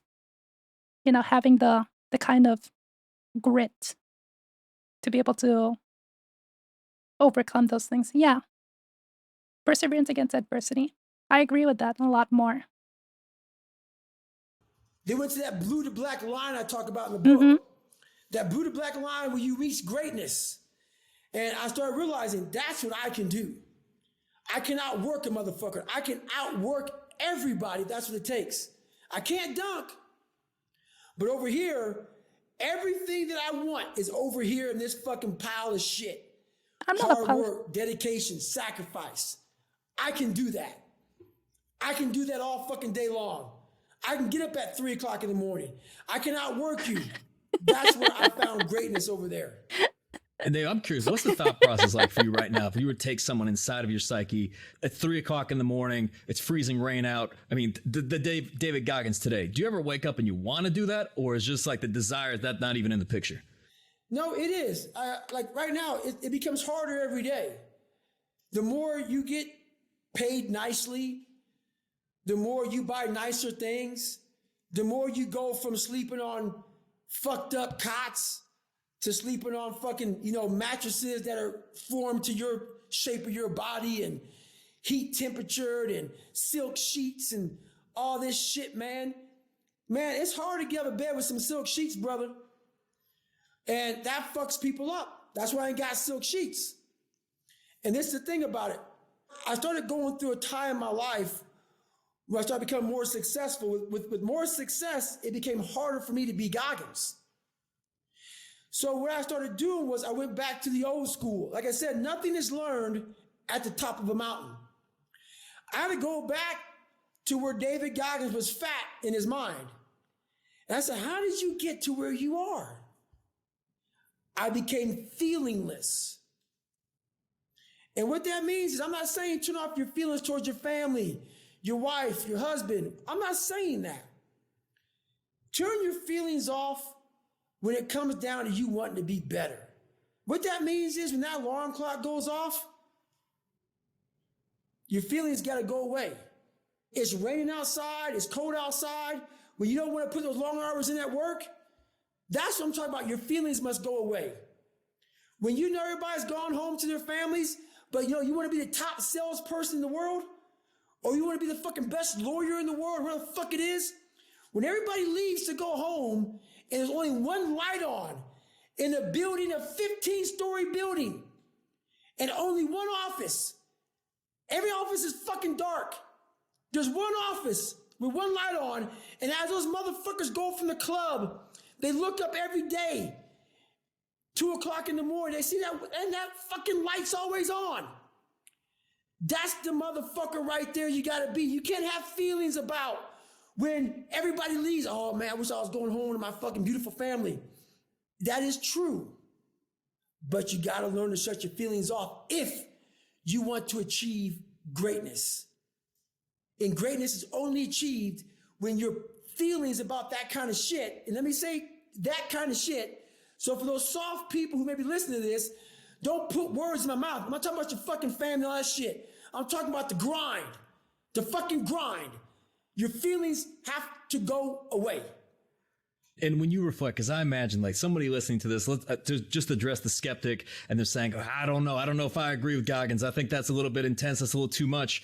But is it worth it though? Right? Because many of the people that are, from a distance, they're looking up at the mountain. They don't see the person at the top, and they never get that feeling, right? They never get that feeling of achievement. They never get that feeling of kind of evolution in themselves. But just asking you, like, would you say looking back through it all, has it been worth it? Well, I put it this way, man. A lot of people say, don't be like him, like me. And I get it. And you say, was it worth it? It was worth it. I'm going to challenge these people who say, man, that's a little too much. It is. Which is why most of my message is for everybody. When it comes down to the uncommon amongst the uncommon, it is only for 0.0000001%. And these are the people who want to be the uncommon amongst the uncommon. I'm talking about Grover. Michael Jordan is in that category. It's those people who realize what they want, and beyond all things, I'm going to achieve it. So if you don't want to be like me, I get it. Zero. But is it so Everybody bad lost count. that a person has millions of dollars in the bank?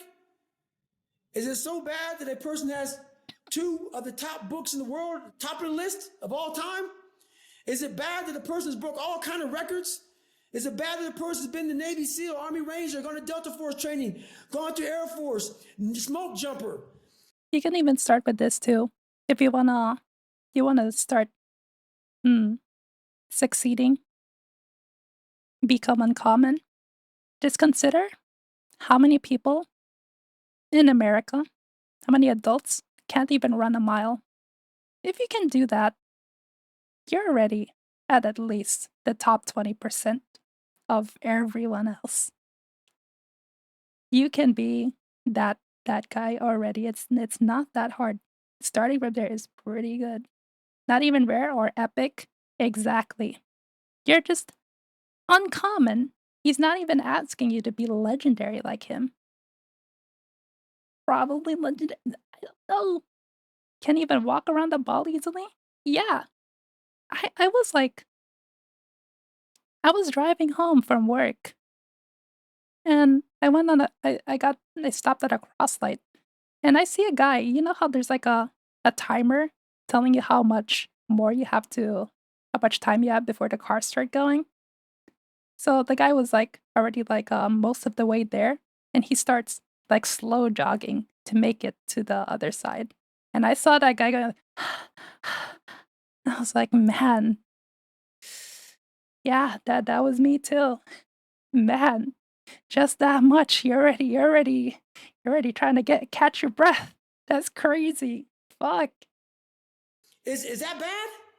Is that bad that by 40 fucking 7 years old, you're trying to find what to do next?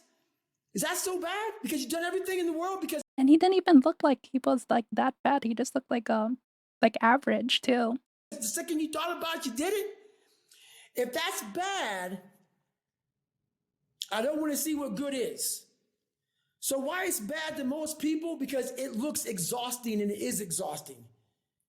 And that's why it's bad to most people. Most things that are bad to people Maybe a is big because lunch. they can project. What is he bringing the whole buffet in his stomach? Like what kind of weight is he carrying over this shit? What the fuck it takes to get there. And as they're fucking projecting that shit, they're like, oh man, dude, you're destroying your life, your health. He was already on his hunt with my. Oh yeah, true. Why am I dogging on this guy? And he did it all in jeans too. That's fucking crazy. I couldn't even I don't even think Goggins did that. I don't think he was in jeans when he did that shit either. You have no family, you're unbalanced. I can make up a million things.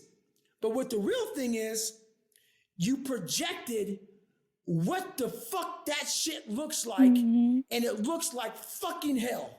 It looks like hard work. It looks like suffering. It looks like a dedication that people don't understand. And it is that. But that at the end of all that shit, my friend, I front-loaded my life. Front-loaded. Everything I wanted to do, I did the second I thought about it. Now, 47, I am 100% retired, and I still live like I'm not by choice. Most people don't have a choice.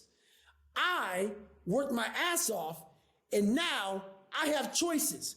When I went to go speak to you guys, I could have said no like I do to 99% of motherfuckers. I don't need that fucking money. But guess what? It was my choice. Most people have taken that word out of their vocabulary. They get a boss saying, get the fuck up. Come here now. Answer the phone now. Get to these emails now. Everybody goes to that time, but I always knew David Goggins was going to be his own boss. Literally even. And I am now. And now I say, go fuck yourself. I ain't doing that. And David, as we come to a close, this being the Game Changing Attorney podcast, what does being a game changer mean to you? When I hear game changer, to me, it's exactly what we've been talking about for the last hour. Game changer is all encompassing. People look at, oh my God, this guy's a game changer. No. The world abhors people with their own agency. Yeah. And he's speaking a lot about that the way he lives makes him look like an absolute anomaly.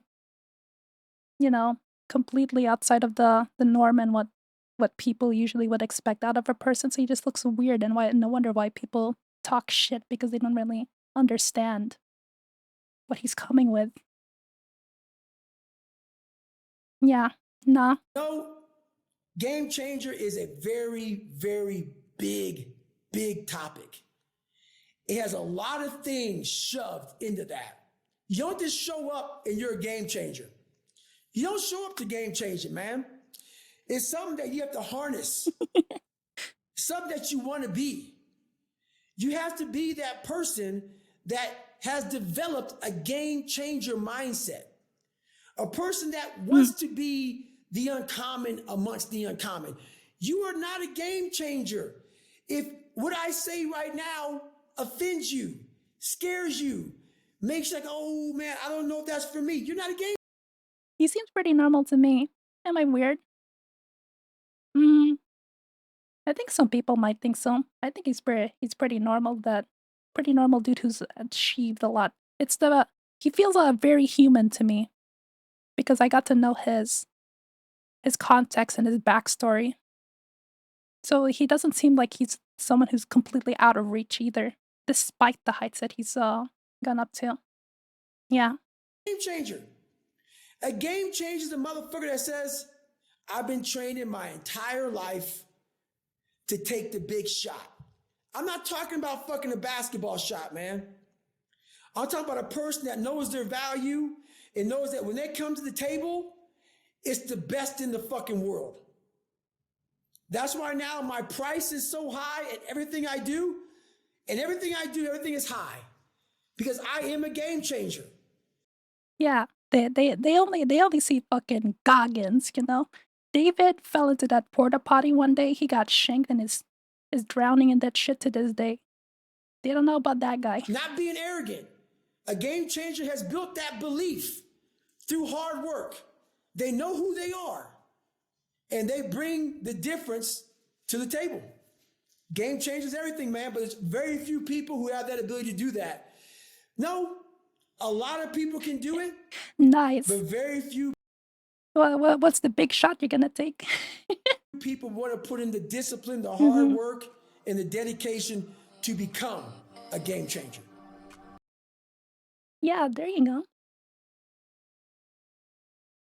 So no, let's go. Wait, I've died.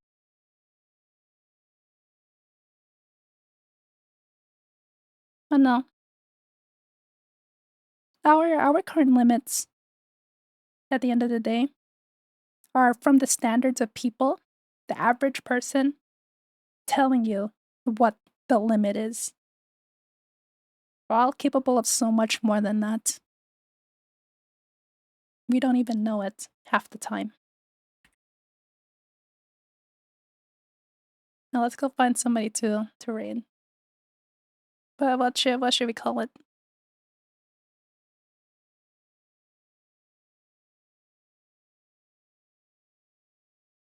Not usually I don't fucking feel like it. But let's go ahead and let's go disperse. Spread out. Thank you for coming on Wednesday.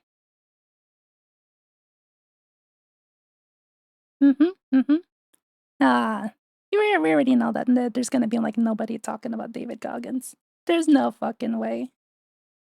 They're probably gonna be talking about some other shit. But thanks for being here. If you haven't been enlightened, I hope we'll be pulling boats and logs together. Make sure you stay hard. Keep pushing yourself. Understand that your limit is only an illusion. You're only 40% of the way there the moment that the thought of quitting comes up. All right. I'll see you guys in a little bit. Good night and sleep well. Yeah. Thank you.